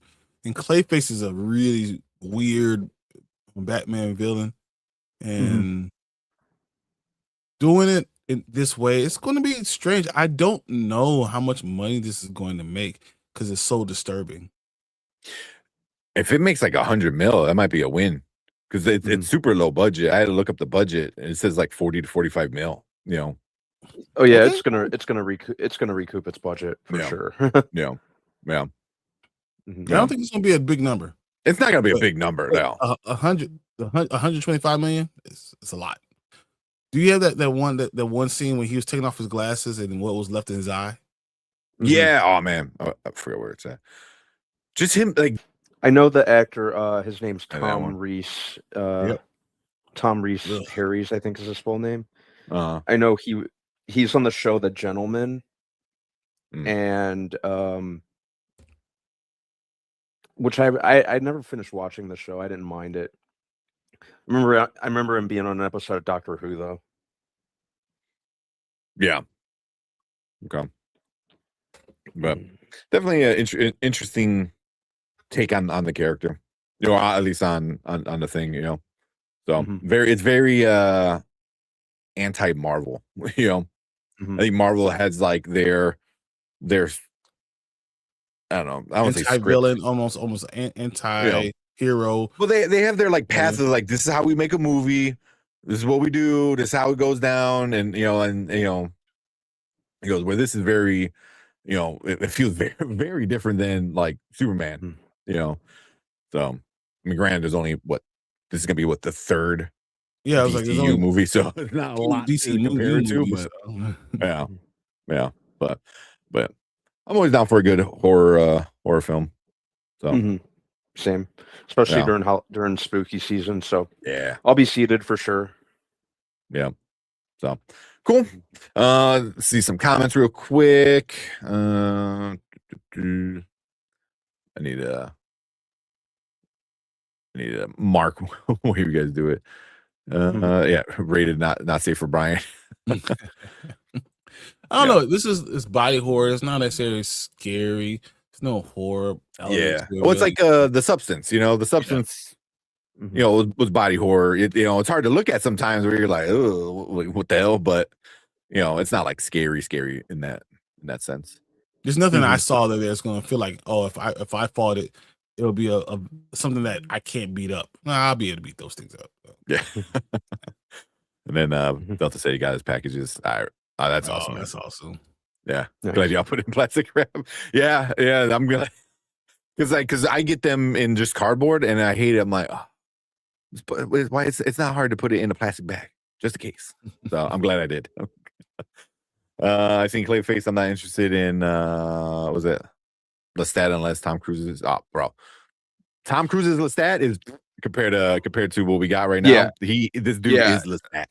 He is This dude is Lestat. Yeah. No disrespect to He Tom has Cruise. some good comments, and sometimes just say, okay. Yeah. No, I know what he loves Tom Cruise. So. No, I'm Sam Reed all the way. He 100%. embodies that character in every sense of the word. No disrespect to Tom Cruise, he did fine for what that was. Stuart Townsend did fine for what that was. But if you're looking for a book accurate, accuracy, physically, characteristically, everything, Sam Reed is the real deal. Yeah, 100%. T. O'Neill said, I heard the basis of Clayface film was the Feet of Clay two-parter from Batman the Animated Series. That's what I heard too. That's what I heard people pitching it as, which I'll take that. Yeah, I read that a couple places too. Mike Flanagan said that he used that. Yeah, well, I think your mic can't hear you. So. Yeah, your mic kind of like crapped out. It was like, God damn this. There you go. We good. Yeah. I don't know. When you said stupid mic, you sounded good there, at least. So is Batman in it? I don't think so. Yeah, I don't think he is. No, I don't believe it is. No. Yeah, most likely not. Yeah. It's a prequel. What, Creature Commandos? Yeah, I can see that. It's like an origin story. So, do you feel like if this is any hint on what you can get from the Batman movie, that the Batman's going to be a lot more dark? Oh, maybe. Could. Yeah. I mean, it's crazy because we got what's his name. Why can't the directing it? So as of now, he's still attached to it. Granted, he did the Flash movie, but also he did it. So it was like, I mean, are we gonna get the Flash, or are we gonna get something like it? Yeah. Very good question. Yeah. Two very different vibes. So we'll see. People are asking the same Clayface from Creature Commandos. No, it's not. No. So, which already kind of like goes against what Gunn said. It's like, oh, it's all gonna be connected. So, bro, don't say stupid shit. So, what we're doing here, trying to make make villain superstars. I don't think he's gonna be a superstar, but yeah. I mean, but if you're a superhero or a super villain, you think that people are going to know you're going to be well known. Yeah. Yeah. Very disturbing. Saying that. After people are saying they wanted DCU to be bright and cheery as opposed to previous versions, I'm struggling. No one's saying the DCU should be bright and cheery. The characters should fit there. Like I don't want a bright and cheery Batman. That sounds awful. That sounds awful. Yeah. No. It's cool that they're showing different sides of the universe, and it's going to have different tones appropriately. So yeah. And also, Yeah, kind of what Tony says here is like you're also going to bring in a lot of horror fans that might not really care about a comic book movie, just because it seems like body horror and along with the horror just aspect of it. So you could bring in people just that don't know what they're looking for. Yeah, I do think this would be better than had they introduced him into the Reverse as originally planned. Yeah, because he was supposed to be in the sequel, right? So yep, yeah. All right, definitely gonna see it in theaters. I like Clayface should be in the Reeves Batman universe. Nine Guns. That's what they were saying. Because it's so real and like it's more serious and grounded, quote unquote. Where something like Clayface might be a little harder to do. I mean, you could do it, but this seems like you can go full out crazy. Yeah. You go definitely in would a have been world that different. has all type of stuff. So Yeah. What's up? Was that Sticks Boy? Clayface is gonna do well for DC. It's for the budget, but it's not gonna like. It's not gonna break anyone's budget. It's not gonna break the bank. This is not what people are not be like, oh my god. Yeah. Did you say that? No, they're gonna probably say, that was really good. It's a low budget or mid budget, movie that's probably gonna make double the money back. And for them right now, is like that's a win. But doubling 40 to 80 is still like cool. Meanwhile, like Disney Marvel's over here like 2 billion what? 1.9. Yeah. Darn yeah. Yeah, exactly. Mention Doctor Who and Sticks arrived. All right. Last one. No, they said it's the same Clayface from the. Did they? Oh, okay. So it must be then like a prequel to that, because in the Creature Commandos he's already Clayface. Yeah, he's already developed. Well, I'm good with that. And obviously he was darker in the show than like say like the Harley Quinn one. The Harley Quinn one is like I love it, and Alan Tudyk is Clayface, and it was like that. Like that's hilarious, but this is more fitting for sure. Yeah. He said the Clayface actor was in Doctor Who. Yeah. Sticks and I do Doctor Who watch bars. Okay. There you go. That's cool. Go check out that with Mama Bear and Sticks. From Doctor Who. Nice. Doctor Who's awesome. But do that. I love Doctor Who. Yeah. So here, we'll last one. Said my questions were meant to be sarcastic. No one cares about Clayface, especially without a Batman appearance. I mean, that's kind of the thing you run into, but that's why you're doing a Halloween next to with horror. You're going to get people from horror that genre are going to look at, and maybe they fall in love. Yeah. I mean, Mike Flanagan, he's a big enough name where I think he's going to draw in horror fans in general. So, and I guess from what I'm reading, I guess this was produced alongside with Matt Reeves. So, for whatever that's worth. But yeah. But cool. There you go. Tuesday with the Mama Bear and Sticks. Awesome. Doctor Who. That's awesome. But cool. We're gonna finish that off with Clayface right there. We appreciate you guys coming in, hanging out with us. Leave a comment. Let us know what you think about it. Did you like it? You hate it? Is it gonna be interesting? You like body horror? Let us know. So leave a comment down below. Make sure you guys hit that like button, hit that subscribe button right down there as well. And join us when we do trailer reactions like this, movie reviews, other fun, nerdy stuff. And we appreciate all you guys in the live chat. You guys are awesome. Stick around because we're gonna move on to our next topic for the night. Bring that down. Get to the stat. The stat's gonna be dope, man. I cannot wait. I have absolutely no idea what the hell they're gonna do. Yeah. Wait a second. The same problem they had with the Sony Spider-Man stuff. Yeah.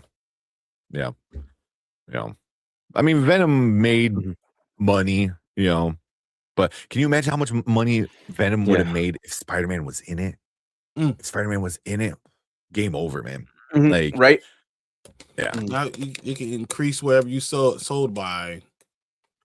Yeah. 0.175. Just multiply it. Yeah. Give us a comic accurate Venom suit. Not just veiny alien goo. That was lame. I hated that. It worked for the first movie, but I think at some point, he should have. We should have got the black and white, but yeah, that's the problem Sony's having. All right. That's another concern. I mean, it's could be a concern. You're having these characters without Batman. Can it work? I don't know. But who has the best Rose Gallery? Who has the best? I won't say Batman. Spider-Man. Oh, I think Spider-Man has the better one, but I think more people know Batman villains than they know Spider-Man villains. That's a good point. I could see that. I like it. Yep. Because I think people can probably list off like Green Goblin, Hobgoblin, Venom. Those are more popular ones. Where with Batman, you're like, well, Joker, Riddler, Two-Face. Like so many movies. Catwoman, Penguin. So. Yeah. Also, I saw somebody talk about the Tom Holland Spider-Man, and they're like, he has yet to have his own villain. And I'm like, because in the first one, it was Vulture.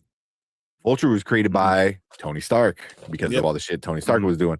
And then in the second one, you even get Mysterio. Who Tony Stark again. Stark. Yeah. Yeah. In the third one, you got other Spider-Man villains. You didn't even have Tom Holland villains. You had the other Spider-Man villains were the bad guys in that film. So it's like, Tom Holland Spider-Man has yet to get his own villain. I'm like, that is interesting. I never really thought about it until I was watching this guy talk about it. So I was like, because they haven't done a Clayface. You haven't done any of that stuff. So yeah. So Spider-Man villains do tend to start sounding like it's much. I mean, it is Spider-Man, so I guess you're gonna have a lot of animal villains. That's funny.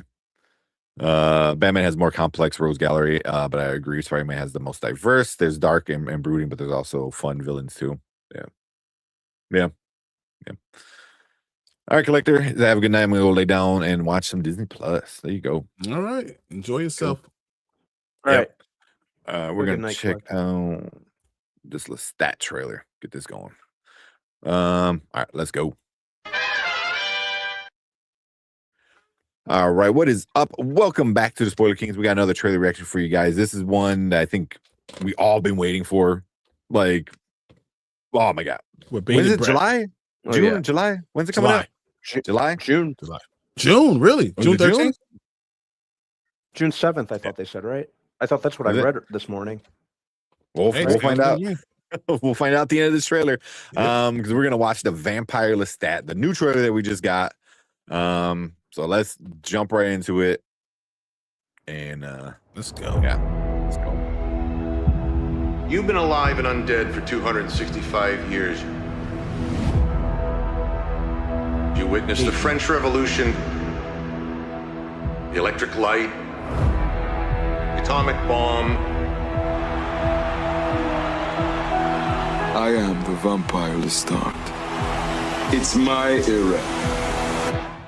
I'm a rock star now.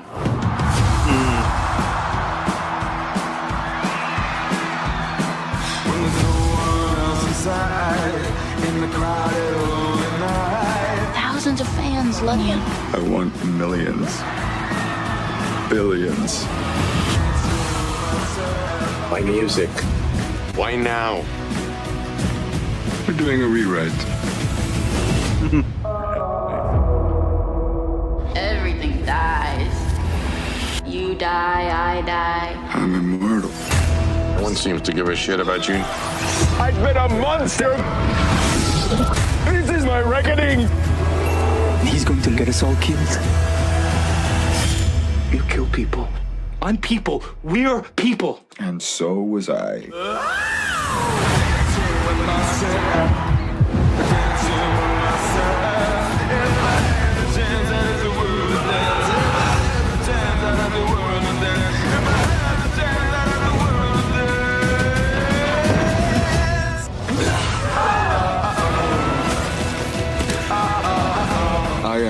empire to start.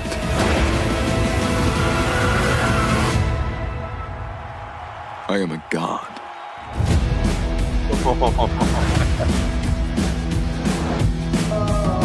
Evan. Oh man. Oh, I can't. Let's go. I need this now. It needs to be June 7th, like right frigging now. Yeah. Everything about this just has me amped. Having it doing different POV characters every couple seasons with the whole Anne Rice interview with the vampire kind of moniker over it is a great idea. That's exactly what I was hoping they'd do. And I like just how different it feels appropriately from the first 2 seasons of Interview. And just the fact that like it looks over the top and chaotic, just like the character of Lestat, which is oh man, I can't be I can't get excited enough for this. I need to hear all the songs because I love how they're those songs are going to be on my Halloween playlist this Halloween for sure. I need to memorize them for karaoke too. They just just the prospect of seeing Sam Reed more centralized, since we all love him so much as Lestat, to see him get centralized and get more of Lestat, that really has me excited, and just to see things come from his POV, see his side of the story. Like they said, a new interview begins. So, yeah, I can't wait. June 7th cannot come fast enough. That's going to be my only plans. I'm not going anywhere that day. I don't know. 7 more Sundays. We got 7 more Sundays before we get to June 7th. So, and also, so there's 3 songs out right now. One called Long Face, one All Fall Down, and Dancing with Myself. Which I've heard All Fall Down. All Fall Down is dope. Like I like that they're doing. I like the whole glam rocker. Almost kind of like David Bowie-esque type thing that they're going for.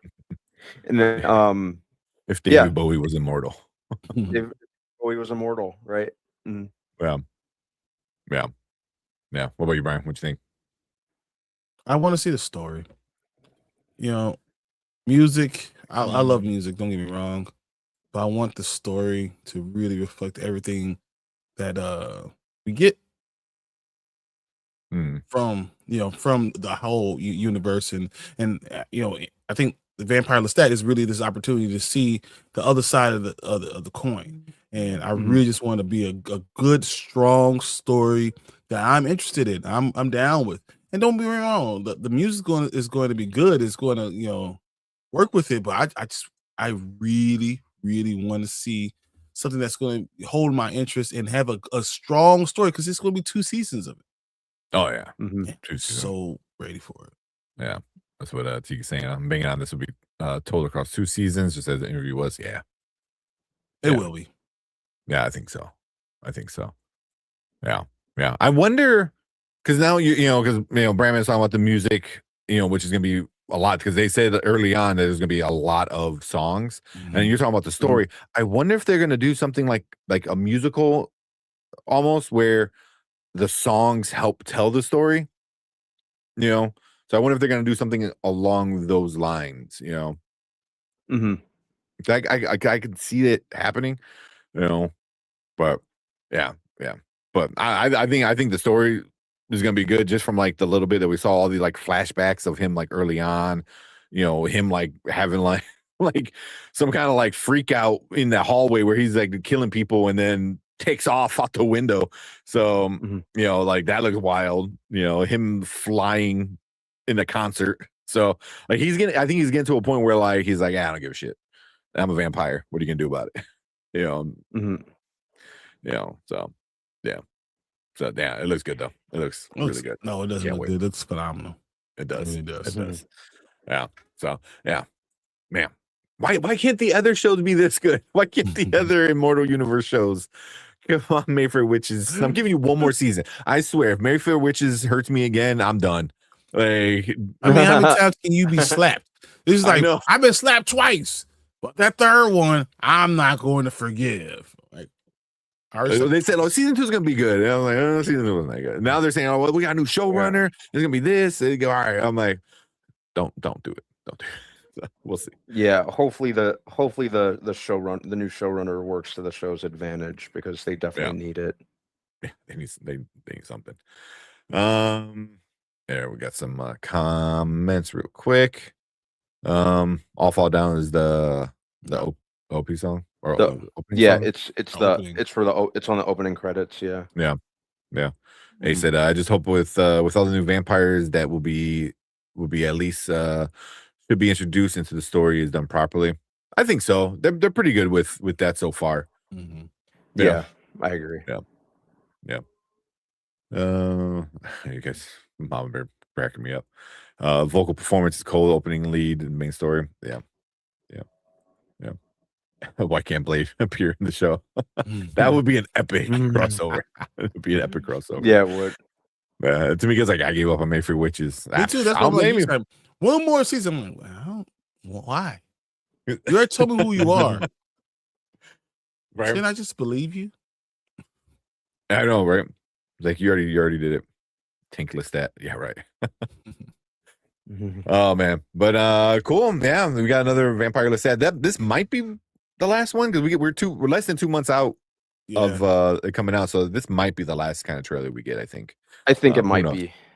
Yeah. I think we'll see. Yeah, but yeah. But cool. Yeah, we'll finish that off there with the Vampire Lestat. We want to hear from you guys, so leave a comment right down there. Let us know what you guys think about this trailer. Did you like it? Did you hate it? Are you hyped for it? Did you watch the first 2 seasons of an interview? We want to hear from you guys, so leave a comment. Let us know, and make sure you guys hit that like button, hit that subscribe button, come and join us. That Monday was at June 8th. We're talking Vampire Lestat. Finally getting back into it. So make sure you guys come and join us with that. And we appreciate all you guys in the live chat. You guys are awesome. Stick around because we're going to move on to our next topic for the night. All right. Where we at? Knock out the silo real quick and then we'll get into Invincible for sure. So I haven't seen the trailer. Erica watched the trailer because she read the books and stuff like that. So I think she wanted to see. So I read the books. Don't tell me. I know exactly. I feel like I know exactly what's going to happen. Yeah. What we got? Oh, you see Apex? I don't even know what that is. And Mom Bear had me cracking up. Where's the one? What'd she say? She goes, "You could do a Christmas version, Dancing with My Elf." It's like sounds like a Weird Al song. Yeah. I thought that was funny. All right, before we do the silo, let me get something to drink real quick. All right, go for it. Where we at? Everyone's saying what's up. What's up? Delta said, I'm in the dark on this show. I'm guessing it's a spin-off of another vampire show. So it's a continuation. So we all highly recommend watching season 1 and season 2 of The Interview with the Vampire on AMC. Absolutely. So good. Absolutely. So good. Yeah. So it's basically the Anne Rice Vampire Chronicles universe. So it's a continuation just coming from the POV of a different character. Yeah. Which is this is the next book in her series, So yeah, because Interview with the Vampire, if you ever seen the movie, it's the same story, but in the show, I think they do it way better in the show. Yeah. It was one of those cases where a lot of the updates they made were for the better. So I'm wondering if that's going to be the case with Vampire Lestat. I'm a little biased because that's my favorite book of the Anne Rice Vampire Chronicles. I absolutely love the Vampire Lestat. Yeah. But yeah. So curious to see how they approached it. And I'd be good with 2 seasons. I think that's enough to do the book justice. Oh yeah, for sure. You know? I mean, you get probably 8 episodes a season, so you're talking about 16 episodes to get through like the book, and I'm guessing they're probably gonna start to tie in other books, because they gave us the casting of who's gonna be playing Akasha, Queen of the Akasha, Damned. yeah. So we haven't seen her in any of the trailers yet. Mm-mm. So we know they're gonna start tying in other books and other, future stories and stuff like that. So yeah, that's exactly what to me is Akasha in the season. Maybe, maybe. I just find it weird, like you're gonna cast somebody this early and not have them in the season. Yeah, and if she is in it, I don't see it being I don't see it being a major part. I kind of feel like I could kind of see it feeling like the first Lord of the Rings movies where you only see like a really brief shot of Gollum, if you remember that in the first one. Yeah. In the Fellowship of the Ring. Mm-hmm. I could see a similar approach where they like briefly show Akasha. Yeah. And like you, right and you at the end of the don't get- season. and it's like an out of focus glimpse. You don't really get like a good look at her. But I could see them doing something like that. Said, okay, I'll check it out. So actually, if you have Netflix, which I know most people do, the first 2 seasons are on Netflix. So you can go over there and watch season 1 and season 2 of Interview with the Vampire on Netflix. So Yeah, check it out. yeah. And then it leads right into this. This is like, it's like the next season of the story. They're just calling it a different title, which makes sense. It makes sense of why. Yeah, I said, do we have Netflix? Yep. Yeah. So both seasons are on there. It's not kid friendly, so put that out there right away. Just make sure you know that going in. Yeah, it is not kid friendly at all. What are we talking about? Interview with the Vampire season Oh 1, my season god! 2. What? No. Yeah. Because I forgot how old you said your girls were, but I don't think they're old enough to watch. Because you're probably gonna be my 11 and 12-year-old. My 12-year-old. Well, she's always 12. She's 3 years away from being almost be able to watch it. Yeah, I was gonna say 16 is probably a good age that you can maybe start to watch something like this. Maybe. Yeah. It might be uncomfortable to watch it. Yeah, that's 7 and 4. Yeah, okay. So yeah, definitely not watch. This is not Twilight. You know what I mean? Like, it's definitely not Twilight. It gets into a lot of sexual stuff, a lot of killing, a lot of deeper things of being human and being immortal and being loved. Oh man, yeah. It's definitely check it out. It is definitely just away from the kids. Way away from kids. Even your teenage kids. I'm like, whoa. Yeah. But yeah. It said, I like when Tom Cruise as Lestat says, end of suffering, but I have no doubt you are a vampire. That's a good line. Yeah. But I can never see Tom Cruise doing like this version of Lestat. No. Like the rock star glam rock kind of. No. Only Sam Reed. Heck, I couldn't even see Stuart Townsend doing this. They made him more of that movie was very rooted in the early 2000s with like the goth rock type thing. Yeah. It's been 2 so far. This is the 3rd one, Delta Dance. So you got 7 weeks to catch up. Yeah.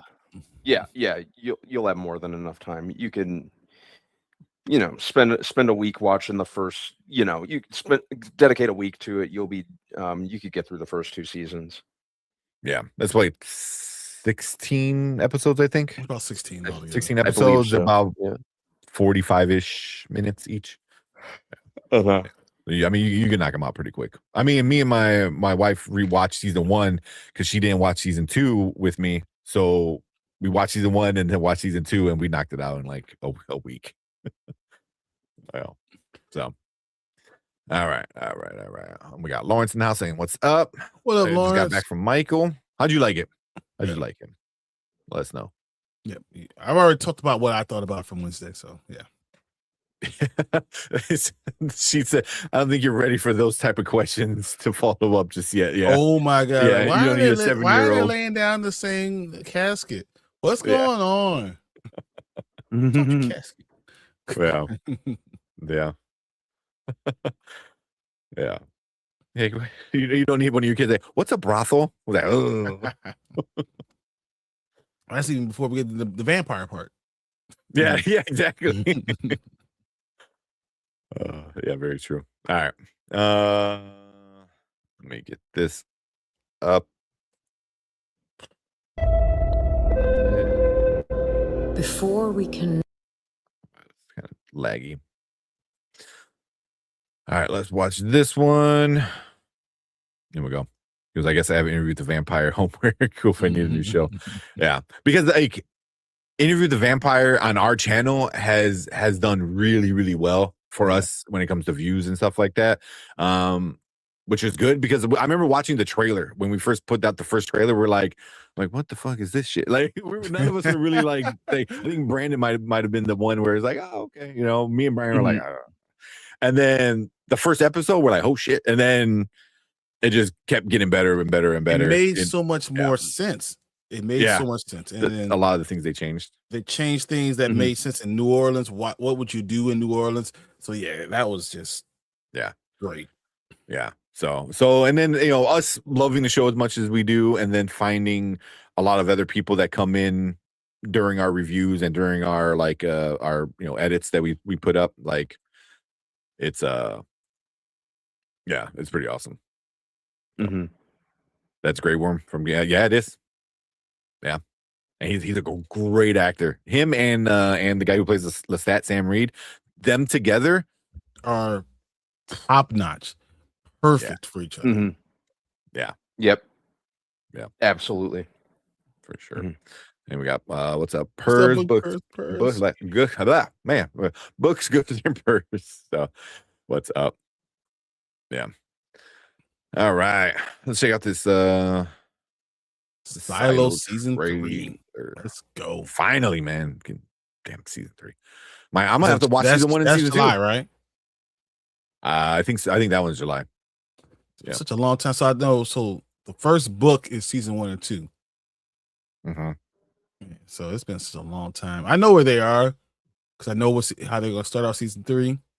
There's gonna be so much to do. I can't wait to watch this trailer. Let's just watch this. Let's go. All right, what is up? Welcome back to Spoiler Kings. We got another trailer reaction for you guys. This one we've been waiting for a while. We're finally getting Silo season 3.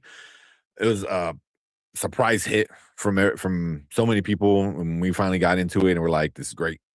So, finally, I read all the books. I know. Yeah, you read even the unofficial books and all that. So.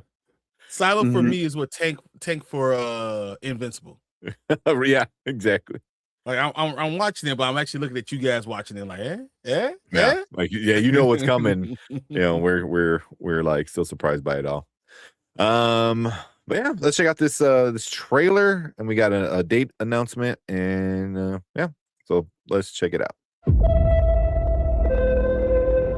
Before we can know why we're here. Before we can know why everything is as it is. Before we can know how it all will end. We need to understand.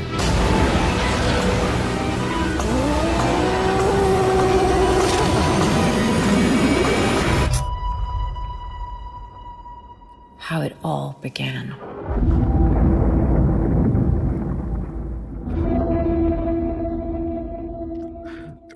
So July 3rd, sooner than I thought.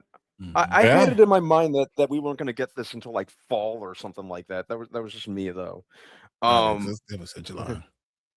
The narration talking about how it all began coupled with a lot of those key shots being played backward. That was cool. Yeah, that was a good trailer. That was really cool. Heck, this makes me want to revisit the last couple seasons just because. They got a lot of what happened. Yeah, and plus they got a lot of rewatch value anyway. But yeah, this is a show that really I like everything about, from the acting to the pacing to the set designs. I think it's very taut. So yeah. This definitely gets me excited, because it's one of those trailers that just tells you just enough. Mm-hmm. You know, they don't give away too much. Boom, we're going back to the beginning. You're going to get more backstory, a little more fleshed out than it already is. That's really all that I need to go on. Yeah. Yep. So, Brian, you already know what the story is going to be. Yep. So, anything you want to say that's not spoilery? At the beginning of the book, they don't tell you that this is the beginning. Okay. They just tell you a story and let you get into it. I almost would wish they would do that. Mm-hmm. So they say this is the next thing, and you're watching, and you're like, it'll be like Paradise. You're like, why are we going through doing this right now? This story right here. And then not understand what's happening. And I think that would have been something that would be interesting to experience. But I promise you, since I know where the story is going, the story is phenomenal. And everyone's going to enjoy it thoroughly. And you won't even know what you know till you know. Yeah. I'll leave with you. That's where I'm leaving it. I like that. Good trailer. Yeah, what Brandman said though, like everything going in reverse, a lot of key moments, like, you know, and the whole thing is like we have to know the past. So yeah. Mm-hmm. Yeah, and they only really showed like one new thing, you know, with all the green green silo field kind of thing. So yeah, I'm super psyched about this. I love this show. So it's gonna be a lot of fun. Yeah. Man, how are we going? We're getting like Daredevil, Invincible, and then like, all right, all that's coming to an end, and then bam, Interview with the Vampire Lestat, Silo's coming out. I was like, there is no time to 2026 has been the best TV streaming service like shows I've never remember a year that has been anything like this. Yeah, it's just nonstop so far, nonstop. But cool, yeah. Damn, that was a nice get you hype kind of trailer. But we want to hear from you guys. So if you're watching on the replay, leave a comment down below. Let us know what you think about the Silo season 3. Let us know if you're caught up with all the books. You know kind of what's going to happen. No spoilers though. You know, me and Brandman are still this is our first time going through this. So but yeah, let us know what you think about this trailer. And make sure you guys hit that like button, hit that subscribe button right down there. Come and join us when we actually break down each episode for Silo season 3. We'll be doing that that later in the week when the episode drops. So yeah, and we appreciate all you guys coming in, hanging out with us in the live chat. You guys are awesome. We appreciate you so much. We want you guys to stick around because we're going to move on to our next topic for the night. All right, what you guys saying in the chat real quick? I was saying what's up. So Ella, ready for what? I think he said you're not ready for your kids to ask like those kind of questions if they watch the interview. I assume that's what he meant. Yeah. Best Bradley Cooper performance. Question. I mean, Silver Linings Playbook is really good. No, what's the one where he's that magician back in the day? Nightmare Alley. I really didn't want to like the movie, but then I kept watching. I'm like, damn it! Like, this is a good movie. It's not like great. I didn't think I liked to be it. Oscar nominated, but it was a good movie. Yeah, I liked it. It's not my favorite Guillermo del Toro movie, but I liked it. Yeah. You got one, Brian? Or you can say Guardians. That's That's Rocket Raccoon. Yeah. Okay. I mean, or you want to say The Hangover? Hangover. That's a good one. I still think the one was the one with Lady Gaga.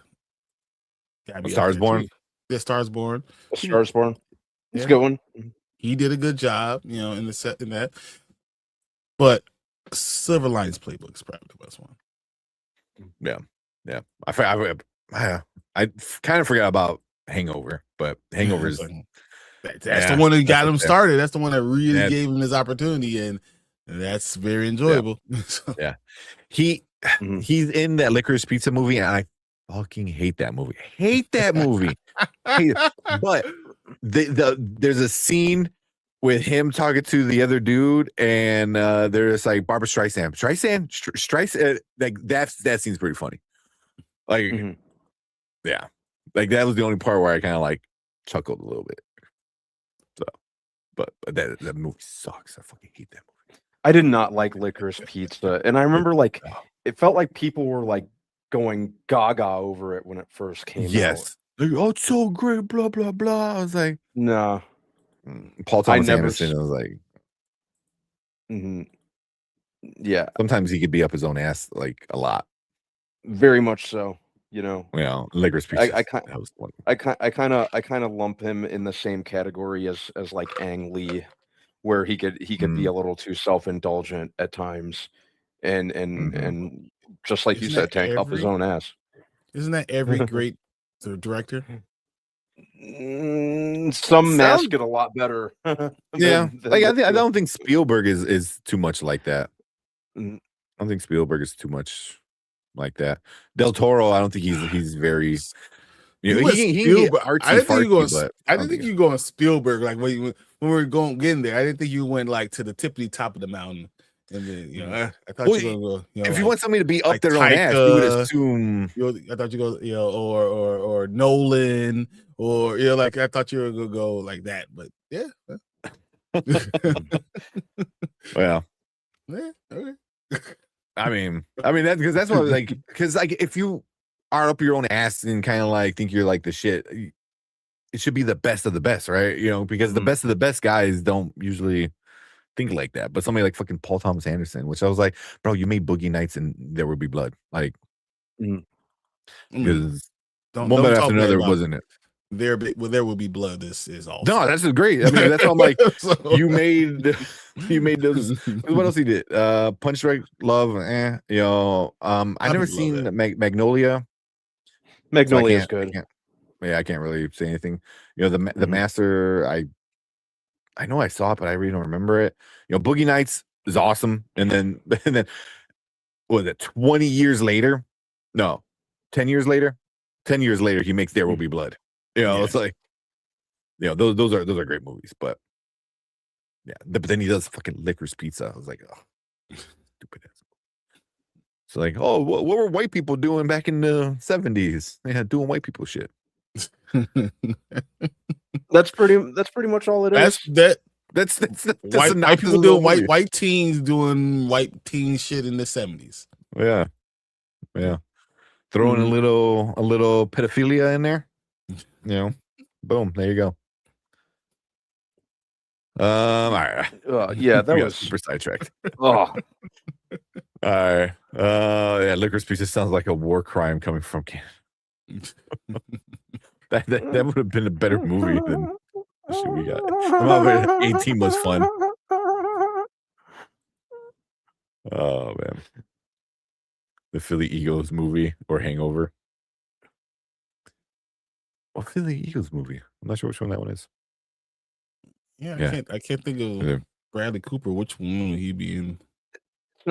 It's not coming. It's not coming to me. Yeah. All right. What time is it? 12:08. You want to talk Invincible, and then we'll see where we're at after that. Yeah. And see what happens. Because man, The Boys was a great episode. Daredevil was a great episode. But Invincible was the finale. But it was the finale. Yeah. It was the finale, and that's the thing. Yeah. Even though I heard a lot of people say that it was uneventful, and they didn't enjoy Invincible or Daredevil this week. That was very uneventful, and they said The Boys was what won the week. If you're comparing stuff, I can see that because this episode of Invincible sets up the next season. It sets up everything. This was a traditional season finale. Yeah, penultimate peak season finale finishes off the story and then sets up what's coming. Let you know what's going to go. Yeah, exactly. Yeah, that's how it should be. But yeah, let's get ready. What did Mama Bear just say? What Mama Bear say? Like I said earlier, what would white people do? Don't do that. Don't do that. Yeah. Man. There's pizza as a war crime for the world. Exactly. Burn that movie. And I fucking hate that people are like, it's a great movie. I was like, no, it's not. Shut the fuck No, up. it's not. It's a trash ass movie, man. So stupid. Tony says I see people talking about Daredevil more than The Boys. Have the Boys, the shock value of The Boys kind of, you already numb to it? Yeah, I mean, they're doing different shock value though. I think, especially this last episode. Yeah, Homelander and Soldier Boy. Yeah. Soldier Boy. Yeah. Mm-hmm. Yeah. What were you gonna say, B? Sorry, I cut you off. No, it pretty much the shock value. Like, I'm pretty indifferent to it at this point. It comes with the territory. I feel like at this point. So, and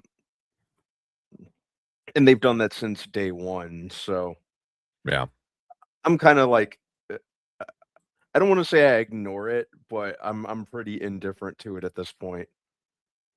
Yeah, I feel like losing A Train really hurt The Boys, but we're supposed to be focused on Invincible right now. Invincible. So talk about that season finale, but yeah. We'll get into The Boys sometime soon, for sure. Yeah, I think it's more than coasting, but it's building up. It's building. I'm really curious to see where it goes. But yeah, speaking of, let's get into Invincible with the finale, and then we'll see if we have enough time. We'll talk about The Boys, but I doubt we will. Yeah, because I think it's gonna open up a can. Yeah, exactly. All right, let's get this review going. All right, what is up? Welcome to Spoiler Kings. We are here talking about season 4, episode 8, the finale. What's up? Don't leave me hanging. What? That's the name of the episode. Oh, I was like, yeah. Which I was trying to figure out why. I don't know if that title is as good as I don't know. Like some of the other ones, like don't do anything rash. You look horrible. Like those are like, okay, yeah. This one's like, don't leave me hanging here. It was like, I need an answer. Okay. Don't leave me hanging here. So I guess it'd be more the end of the episode more than anything. Yeah. Because the episode had some a lot of people got left hanging. Yeah, at the very least. Debbie, Paul, and definitely Eve, and and then Mark's in there with Thrag, and a lot of people got left hanging. Or Oliver being by himself. There's a lot of being left hanging there, guys. Alan just having to take over everything, Yeah. Oh, that post credit scene too. Oh my god, that post credit scene was so good. There's a lot. Yeah. But pretty much IMDb says Mark confronts his darkest fears and his life changes forever. A little kind of cheap thing, but this episode pretty much picks up right where the last one ended. It starts off with them getting to Earth, and they just see the Viltrumites just killing everybody, and then we get Mark waking up from a dream or a nightmare, you know. So PTSD. Yeah. Oh my God. So yeah, they're on their way back. They're about, what is it, 2 weeks out or something like that, whatever they said. And this whole, so you know, so we get them kind of coming to Earth, and is Mark's dream or nightmare coming true, or what's going on? But yeah, so they finally get to Earth and realize everything's good. No one's dead. No one's losing their mind. Like, there isn't, you know, tidal wave destroying cities and stuff. Everything is just there, and they assume the Viltrumites aren't here yet. So they kind of start doing normal stuff and start getting ready, and Mark just keeps having vision, you know. So yeah, the visions, you know, very, very graphic vision. Yeah, and then we'll get to the end a little later, you know, with that part of it. But we'll start off with Brian and Brandon and go make our way around. What you think about this episode? I think it gave us all the answers to what happened. Let's go on me first. So it gave us a lot of answers that actually happened this time. Mark, and I mean everyone that left Earth, they've been gone for 10 months. So everyone that's been there has been left hanging, wondering what the hell was going on, including Eve, who probably had the worst of everyone. Even though Debbie wasn't that good, and we found out what's going on with Debbie and Paul and all that stuff. What happened to Eve? She had, you know, she gained weight. She hadn't used her power. Her powers came back, but she hadn't been out there doing a lot of stuff. She had a lot of excuses, and I gotta say, I was like, bro, are you that stupid? Like, are you not understanding what's going on? Like, come on, this is pretty obvious of what's happening to her. And he was so self-absorbed that he didn't even recognize what was right in his face. And the fact that Eve had to say that to him, tell him what happened, and you not have an inkling about it, was crazy to me. I was surprised by it. I like the stuff that happened with Alan and him having to become a leader without having anyone kind of show him the way. You know, I really enjoyed that entire thing. Trying to control these rebels that are like, hey, what you gonna do? And then trying to tell him what to do, and he kind of stood his ground, and I didn't know if he was. And seeing that was, this is like the what's next for everyone in the story. Everyone who had to deal with something, you know, seeing that and to it, you know, what was even happening with Omni-Man, you know, that whole thing with Debbie. Good Lord. That was so tough. And you could see what's going on, like what's going to happen or what the future could hold for them. And I it's just, everything was exactly what you wanted. It was almost like an epilogue. This entire show was like just an epilogue of the seasons over here, all the stuff happened here, and now this is what's going on in our heroes' lives after, you know, the big battle. Yeah, after the war. The war, yeah. So, and I'm not even going to talk about the whole Mark and Thrag thing, because that's we'll get into that. Talk about together. Yeah. But what about you, B? Why'd you like the episode? What you think about it? I thought the opening scene was awesome. That was crazy. I liked how, you know, they went into the impact that this is all having on Mark with the hallucinations. Thought that was pretty well handled. Yeah.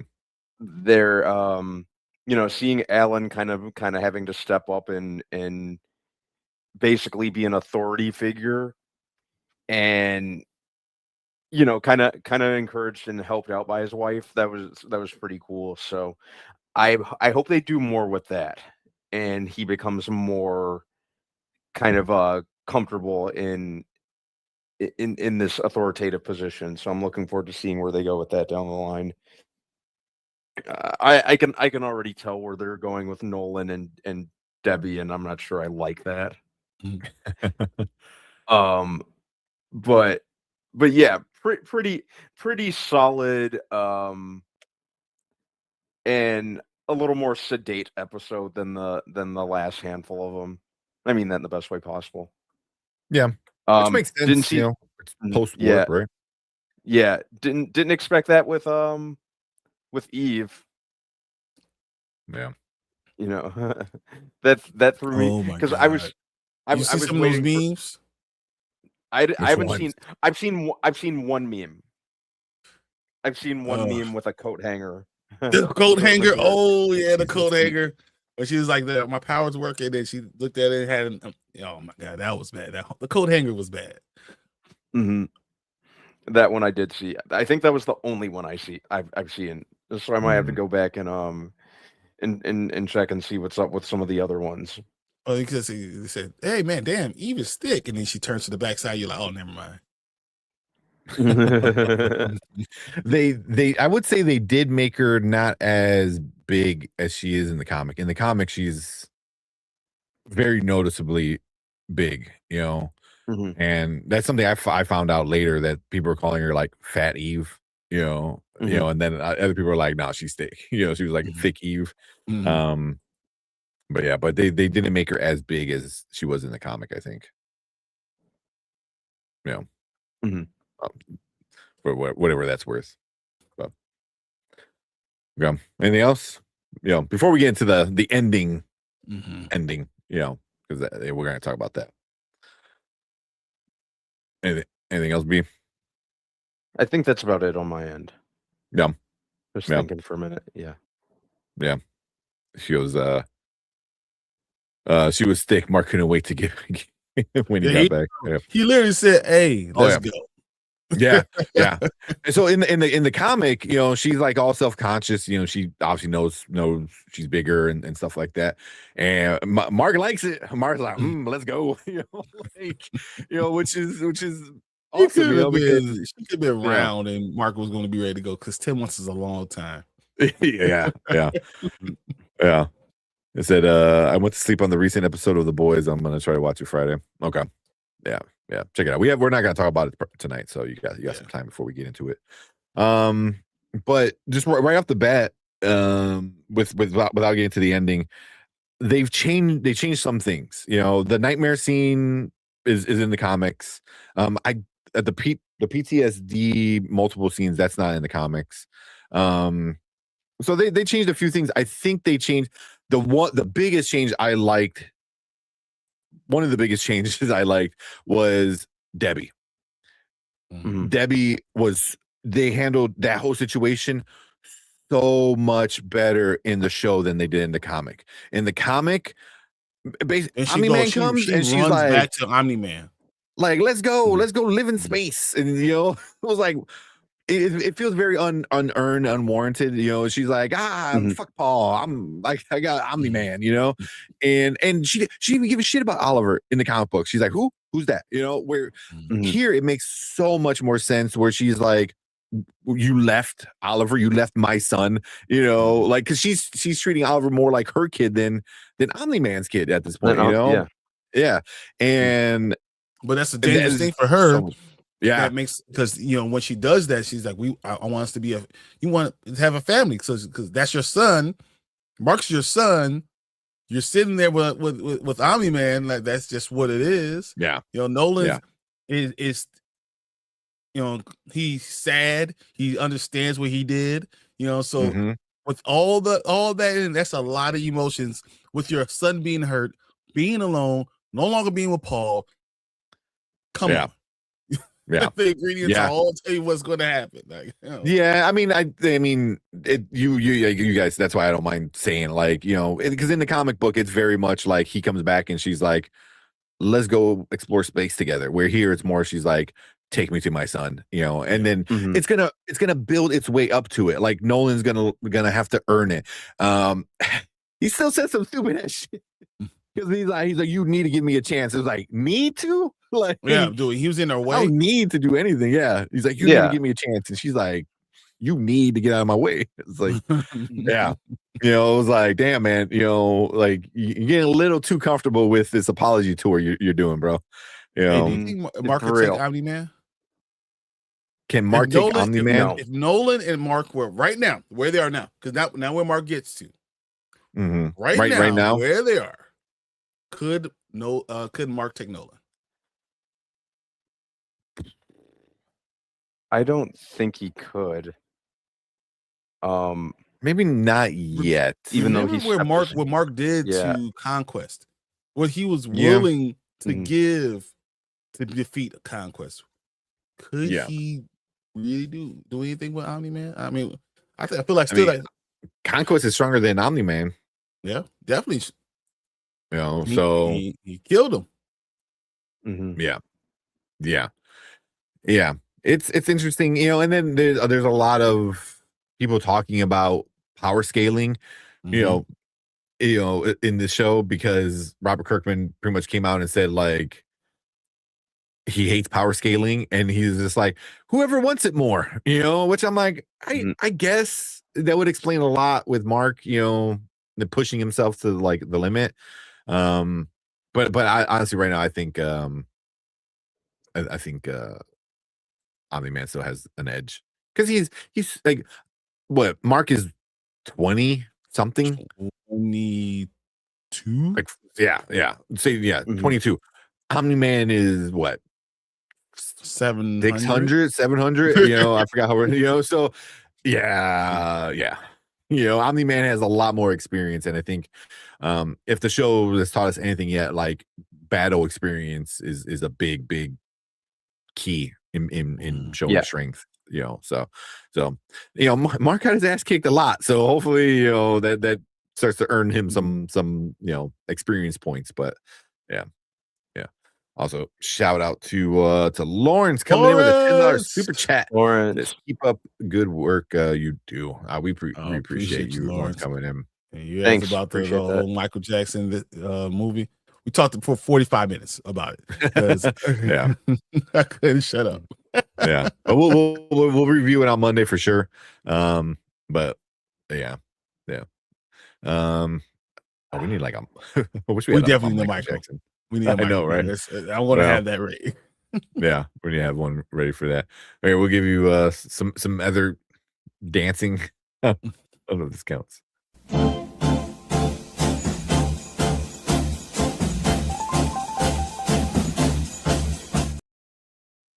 It's the closest Dancing, talk about to Michael dancing. Jackson, and that's the song, the dance we got.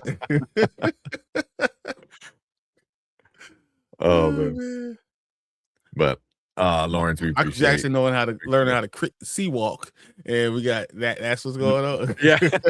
We got a little shoulder movement. Oh man, that's funny. But yeah, we'll definitely find out a few Michael clips for Monday for sure. But appreciate the super chat, man. Thank you so much. Yeah, Yeah, man. Thanks. Oh man, but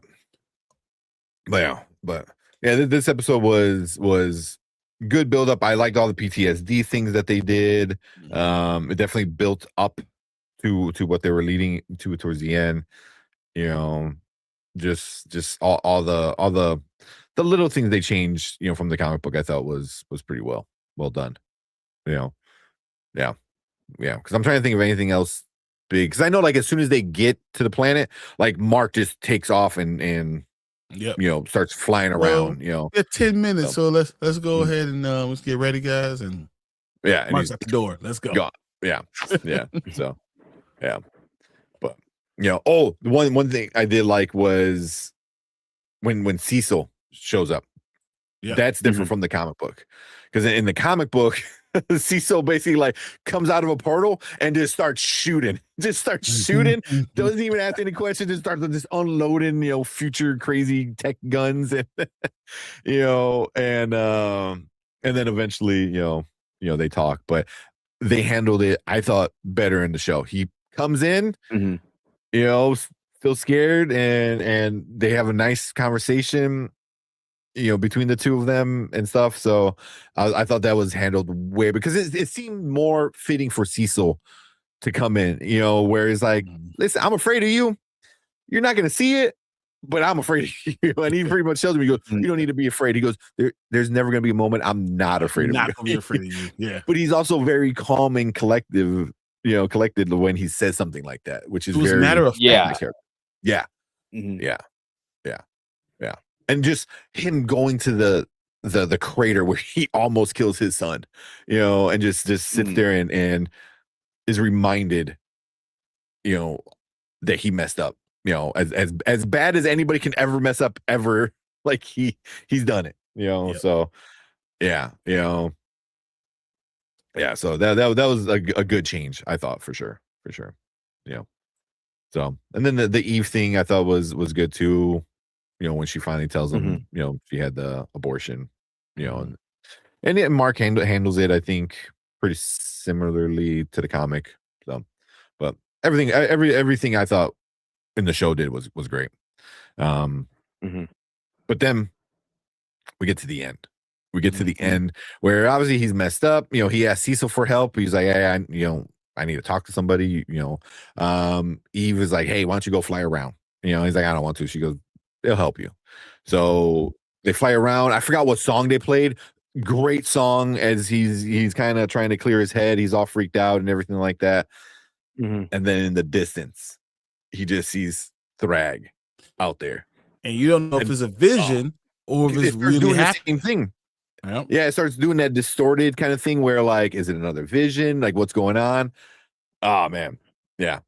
And then he tries to punch. He punches him again, doesn't flinch, and kind of dodges a few punches. Doesn't move. Doesn't move. You hit me on the jaw, and I'm not moving. Oh, you hurt your man. hand. He's like, oh, my hand. He broke his arm. Yeah.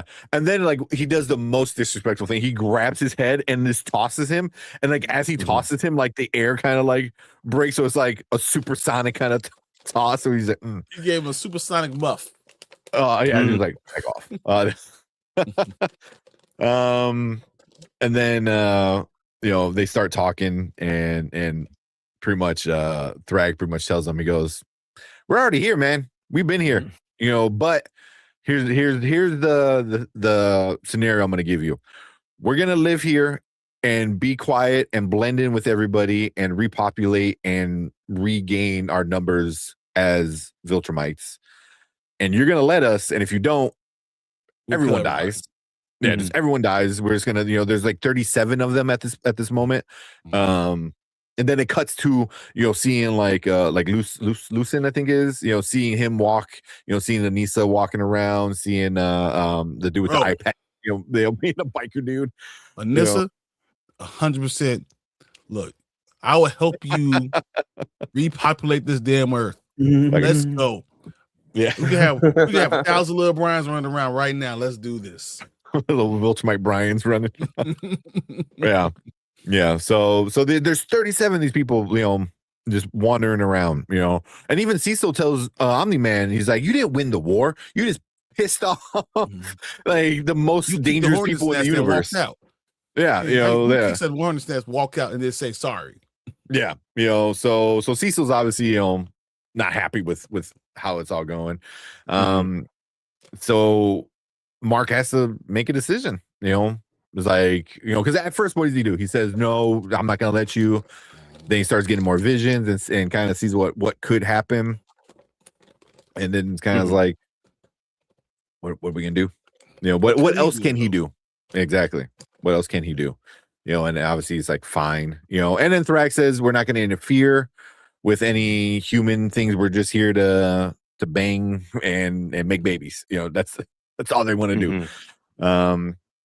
But Thrag was just such a fucking, he was so great in it because he's like, he's like, you just saved everyone on this planet. You're the savior of the Viltrumites, so it's like, this kind of hyping him up, like, you saved Earth and you saved Viltrumites, it's like, you're the greatest hero ever, and then he's like, and you're never going to see me ever again, kind of thing, so famous last words, right? So, but yeah, what do you think about that? What do you think about all these Viltrumites just hanging out on Earth? I could see why that's problematic, but it was blending in with the population made so much sense. You destroyed my home, so I want to use your home to repopulate. Yeah. And then, I want to get to the end with Alan, but Viltrumite kids would do that to mountains. Oh yeah. 100%, boy. That's funny. Anissa, Let's go. Let's go. Wow. I don't know how long it takes you. Does it take you 10 months? I don't know. If it takes you 2, we can hit that 1,000 mark. We can definitely hit that 1,000. We could try. We go try for twins every single time. Can you be? I don't know how Vegemite are. Could they be pregnant on top of pregnants? So if we could, we'll try to figure it out. Yeah.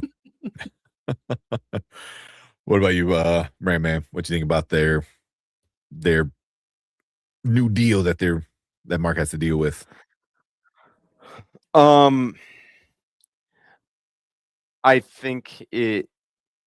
Obviously, I don't trust Thrag, so I think he's gonna. I don't see it lasting, and I feel like something's gonna hit the fan in a very, very monumental way. It's just not gonna last. Things like that seldom do, and if they did, then we'd have no show. So, So yeah, it's only a matter of time before this goes bad. Yeah. Mhm. I know the answer. He made it seem like he's not sticking around. Mhm. Does Thrag stay on Earth or does he go somewhere else? Mhm. What do you guys think? Because he made it seem like he's like, you're not going to see me again. Want me to answer? I can answer. I think he sticks around. Yeah. You think he stays and keeps an eye on everything? Just to make sure. It's so few. 38 right now. There's so few that I think he sticks around. The crows are coming to roost. Yeah. Mhm. Yeah. What about you, B? You think he's staying sticking around Earth or has some other things going? No, I think he'll stick around. Yeah. He seemed pretty comfortable and versed with Earth at this point, regardless of whether he goes back on his word. He seemed pretty comfortable there. Mm-hmm. Yeah. So, yeah, I mean, so this was probably another big change that they did from the comic books. In the comics, this happens really early on when Mark gets to Earth. Like it's like one of the first things that happens, right? Here they wait towards the end of the episode, so he's been on Earth for probably a few days at this point. And in the comic, it's Omni-Man and Invincible are both talking to Thrag. Where Invincible is very much how he is in the start, where he's like, no, you can't do that. We'll stop you. And then Nolan's the one, he's like, hey, this might be the best case scenario. What else are we going to do? Which was fine. I thought that was okay. I thought the show handled it better because it makes Mark be the decider, the sole decider, because he's already kind of the hero of the planet, by being like, the strongest like of them all. So it forces him to like, are you going to be the kid? Are you going to be something like Oliver? Like, no, I have to stop you. And then everyone dies. Or do you make a hard decision and stuff like that? And I thought just one-on-one, this was a better way to handle it. It makes Mark better, as a character, whether he made the right decision or not, we don't know yet, so, but just him doing it by himself and not with Daddy holding his hand kind of thing, I thought was way better how they did it. So, yeah. And obviously I'm not going to spoil what happens next, but yeah, you're not going to spoil it. I will. No. Yeah. So. Page 5, issue 80. Yeah. They talk about multiple times about that spaceship that they have that only holds about 7 cats. Now they finally do what they're supposed to do, and it's sink or swim with Joe, and this is interesting. I think it's still you still can see the dynamic, but anytime you have a power dynamic of this, this big, it's gonna be an issue. Oh yeah. Oh yeah. You know, they're not gonna be Elvis. Yeah. Yeah.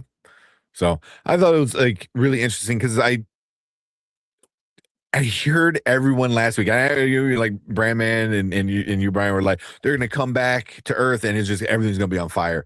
And I didn't want to spoil anything, but I was like, I really wonder people who don't know what's coming if they're ready for this, you know, where they're like, hey, we're just gonna blend in and start having babies. You know, I don't know if you know when I first read it, I was like, oh shit, like that's interesting, you know, because you don't want your people to die, but you don't want them to get stronger, in numbers. So you're kind of screwed, So it's like you're just kicking the can down the road and deal with it later, which is never a good thing to do.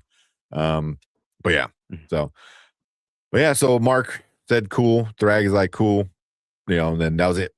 And then we get the post-credit scene. The post-credit scene was kind of scary. It's kind of scary. Yeah. We get Thetis leaving a message for Alan, telling him, I'm dead. And I'm guessing we didn't win, and there's still some Viltrumites left. Here's the Scourge virus, right? The thing that killed so many of the Viltrumites. This one's stronger, and it kills anybody who's kind of like Viltrumites, who have similar DNA, which is humans. Mark, Mark, specifically Mark. He's got, Viltrumite and kind of Viltrumite with humans being like, the best people to breed with, for Viltrumites. So Thetis pretty much tells him, is like, you got to use it, bro. My window. It's like, you got to use it, finish the job. There's no good Viltrumite, right? And then Alan kind of like just sits there. What like, about Mark and Nolan? Because they just helped us with that, with our entire war that we had. So, yeah, without they're them, his friends, super close with them. Spent so much time. Spent the last, like 7 months ish with them. So fought a war, with them. So yeah, but what do you guys think about what Thetis is pitched to him, and what do you think about Alan having this responsibility now? What do you think, B? The truth is in between. Sorry.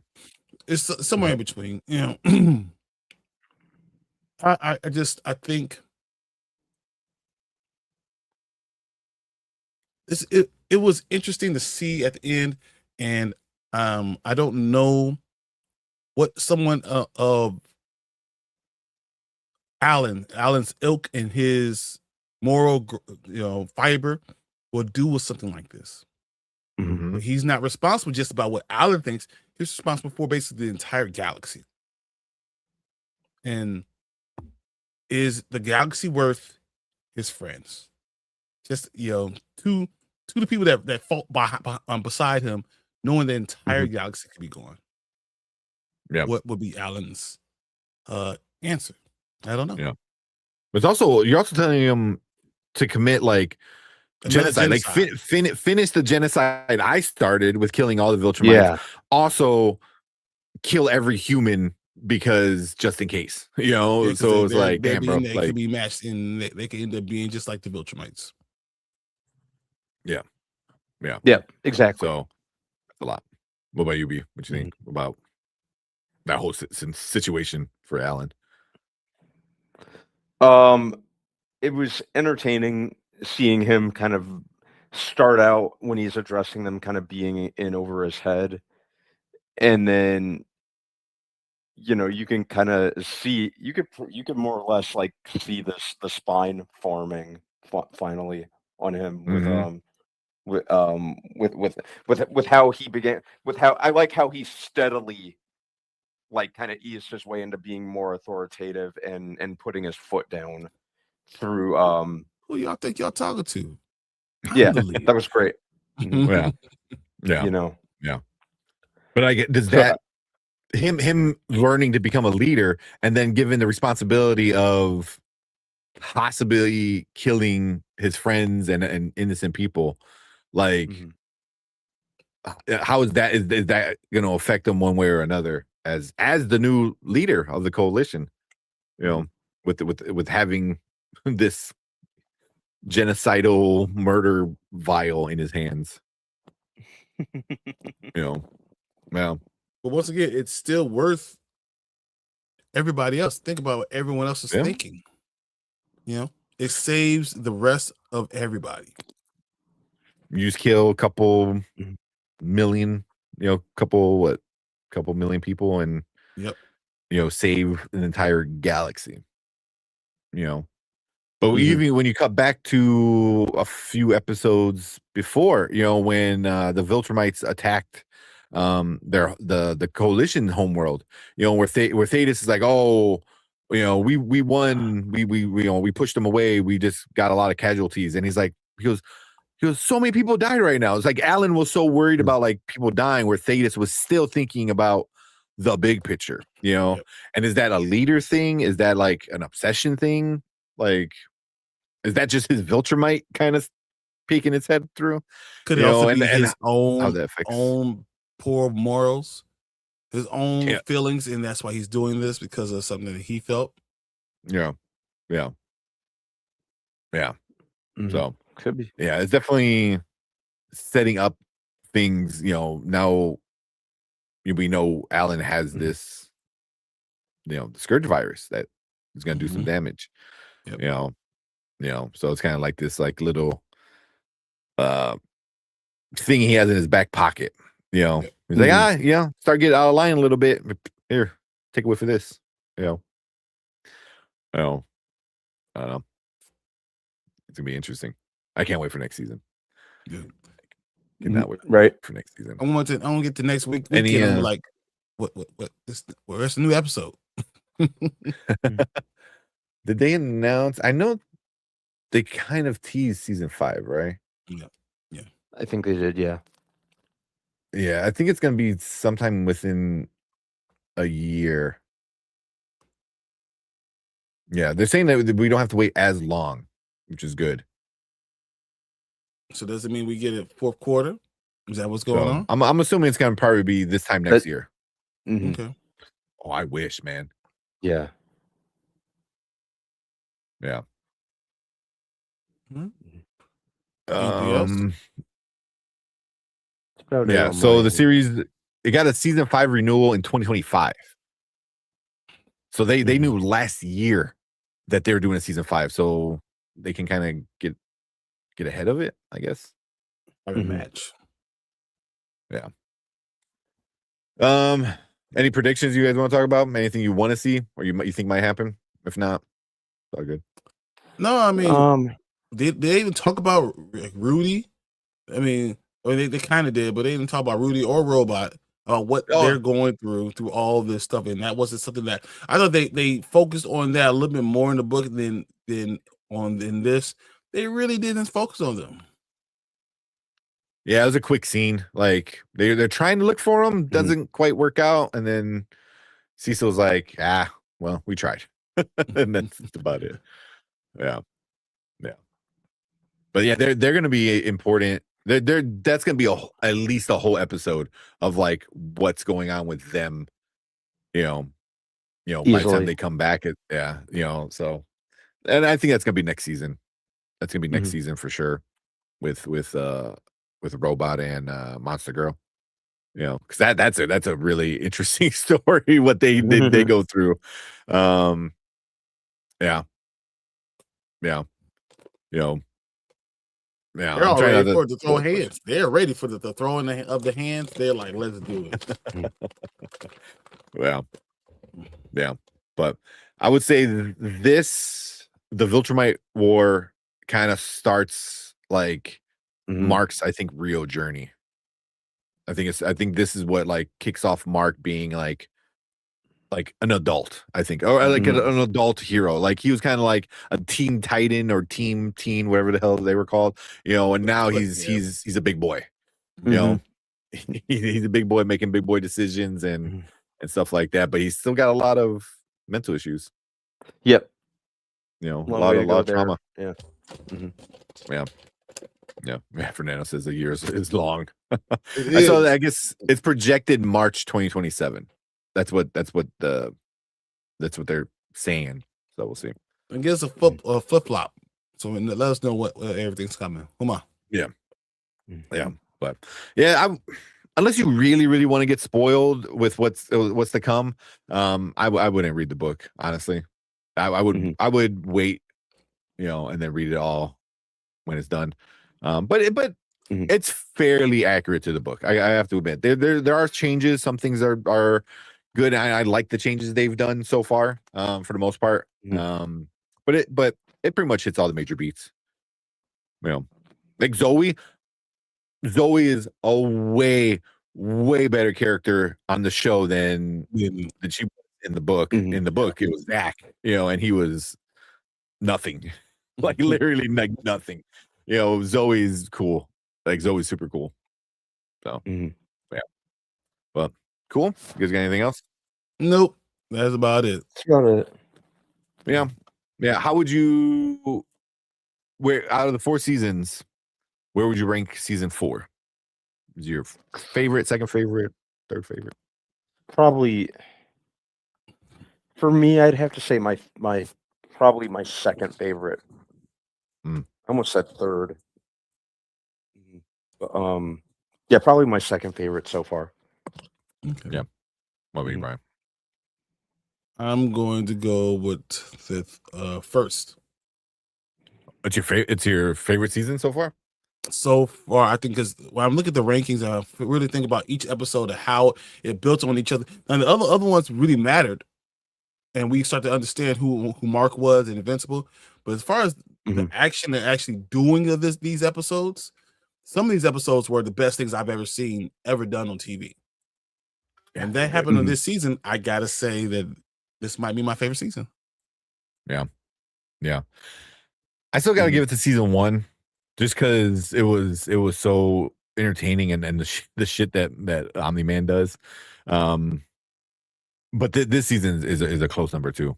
And I enjoy season 3 a lot. Season 2 is just all over the place, But yeah, season 4 is like a close number 2.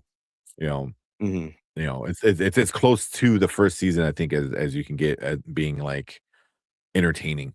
So yeah, for now, saying second as well, second best season. Yeah, but I can see why people would say is your favorite season, because like you get the last 3 episodes, episode 5, 6, and 7 where man, well, literally chef's kiss. Like you're talking about 9.9s, 9.2s, 9.6s. This is what they are.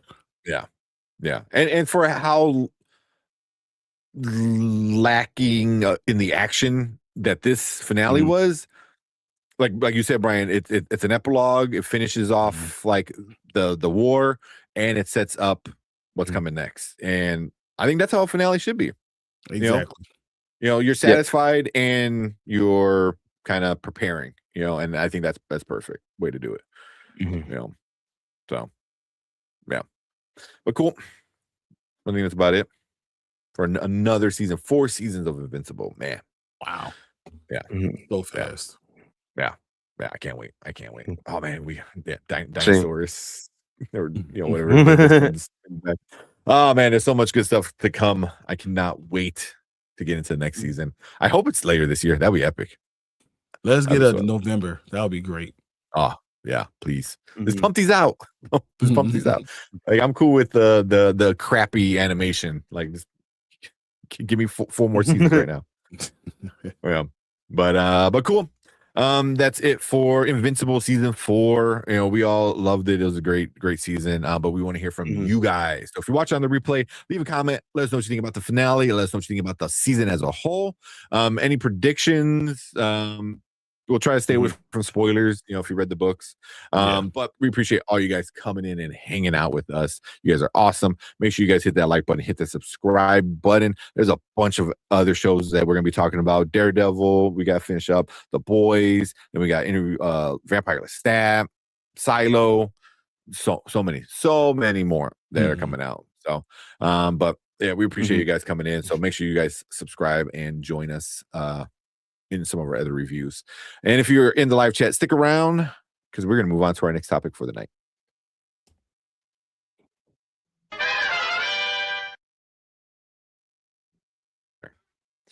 And that's it. Sorry, even staying straight. Focus. So episode 5 was a 9.8, right? And that's the conquest murder, scene, which is wild. And then episode 6 was a 9.2. Episode 7, which was the war, was a 9.9. And then the finale was a 8.9. So I mean, come on, just look at the numbers. The raw numbers tell you that this could be one of the best. Yeah. And even the filler episode when he goes to hell, I thought was a great episode. Agreed. Yeah. And it gives comic book readers something new. Like, hey, here's something you haven't seen yet. So yeah. I like it. Yeah. Oh man. But I'm ready to go to bed.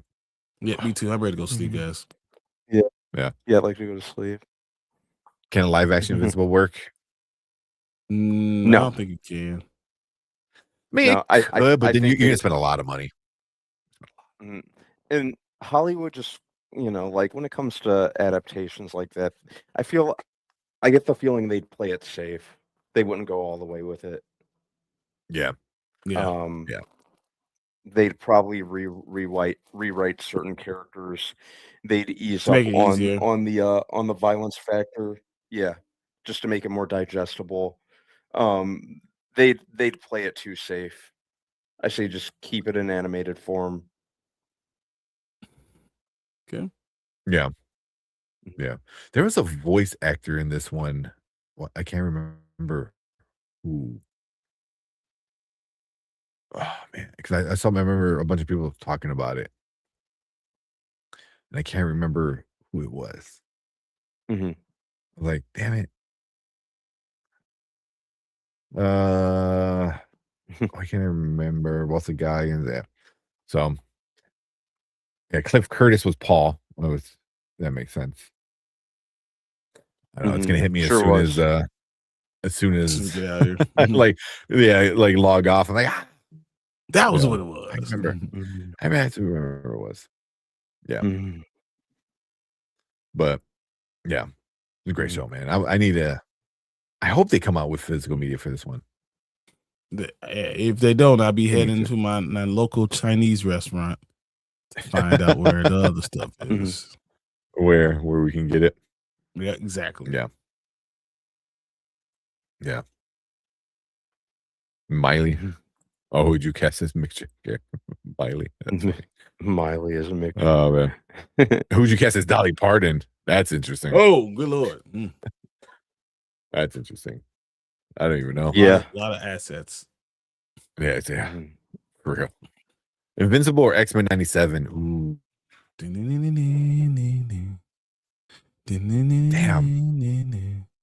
Because X-Men 97, that's nostalgia, man. That nostalgia hit. Yeah. I don't know. What do you guys think? I love X-Men 97. I might have to go with X-Men 97. Yeah, I mean, Much as I love Invincible, the fact that they continued the X-Men animated series and just topped themselves in terms of the writing and like the emotional aspect of it. I think that they're doing great with that. Yeah.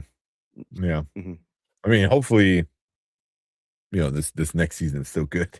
Exactly. I have some worries, but yeah, I think it could do it. So she's saying Miley for Dolly. No, I can't see that. Yeah, I mean that is her isn't that like her godmom or some shit like that? Yep, and they look a little bit alike, but Miley is not Dolly Parton. What? Why you say that?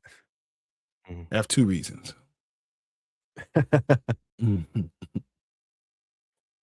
Yeah. So, Yeah, I mean, she could probably do the singing well, but physically, I don't know. Once you look really weird with like prosthetics. Look really weird. Oh man. And when making a Batman 89 movie, do you who would you cast as at Tim Burton? Who would you cast it? I want a making of Batman 90. Oh, you want like a behind the scenes making one? Behind the scenes. Okay. Is there enough drama to even do? It doesn't like even that? seem like there was. I think the worst that happened was like fans objected to Michael Keaton playing Batman at first. Yeah. And that's all I knew. Yeah, same. Yeah. Tim Burton. So what's his name? Edward Norton. I think will play a good Tim Burton. That's good. I like that. Yeah, I think it'll be a good one. I can work with that. Yeah. Adam Driver as production designer Anton Frost. Well, can Captain Adam kill Superman? Oh no, they already tested that. Yeah, they did that in DCKO. Like Superman beats him. It was a good fight. That was one of my favorite fights in the DCKO for sure. Yeah, no though. Yeah. I mean, those are two reasons too. But singing could be on point. Singing would be on point. Good, definitely. Yeah. But yeah. All right. I'll get tired. Yep. We're losing sight, guys. We're running out of steam. It's all out. Give it all to you. Oh man, 3 hours. Yeah. 3 hours live. Bunch of trailers. We knocked out a bunch of shit ton of trailers. Brandman as the next Commissioner Gordon. That's funny. But cool. Yeah, let's get out of here. We appreciate you guys coming in, hanging out with us on this Thursday night. You guys are super awesome. Yeah. Be safe out there. I know it's gonna be some crazy weather, so Ace I know is in tornado alley kind of thing. Be careful, man. Yeah, and take care of you guys selves. And hopefully we can talk to you guys very soon again too. Yeah, there you go. 3 Amigos the best. It's the best. Yeah. Love it. Yeah. See us Saturday morning. We got Brian Anzo talking the Rewind. Saturday night we'll probably watch a few episodes of Expanse and then move over to watching From. So we gotta get caught up with From too. Wow. So yeah, or at least start on season 4. Yeah, that's all we gotta worry about. Yeah, I can't wait. Can't wait to talk about it. Yeah, I gotta watch the. I'll probably watch it tomorrow. I gotta watch the episode of season 4. But all right, there you go. Always enjoy breakfast with Brian Anzo and Fernando. Yeah, exactly. There you go. We All appreciate right, you let's too, get out of Edges. here. Good night, everyone. We will see you guys. Have a fun weekend. Have a safe weekend. Go see Michael. Enjoy the experience because it's a phenomenal experience. I don't care what anyone says. There you go. And we'll be back Monday talking about it. So, yeah, we appreciate all you guys. Let's get out of here. We will see you guys later. Peace. Good night.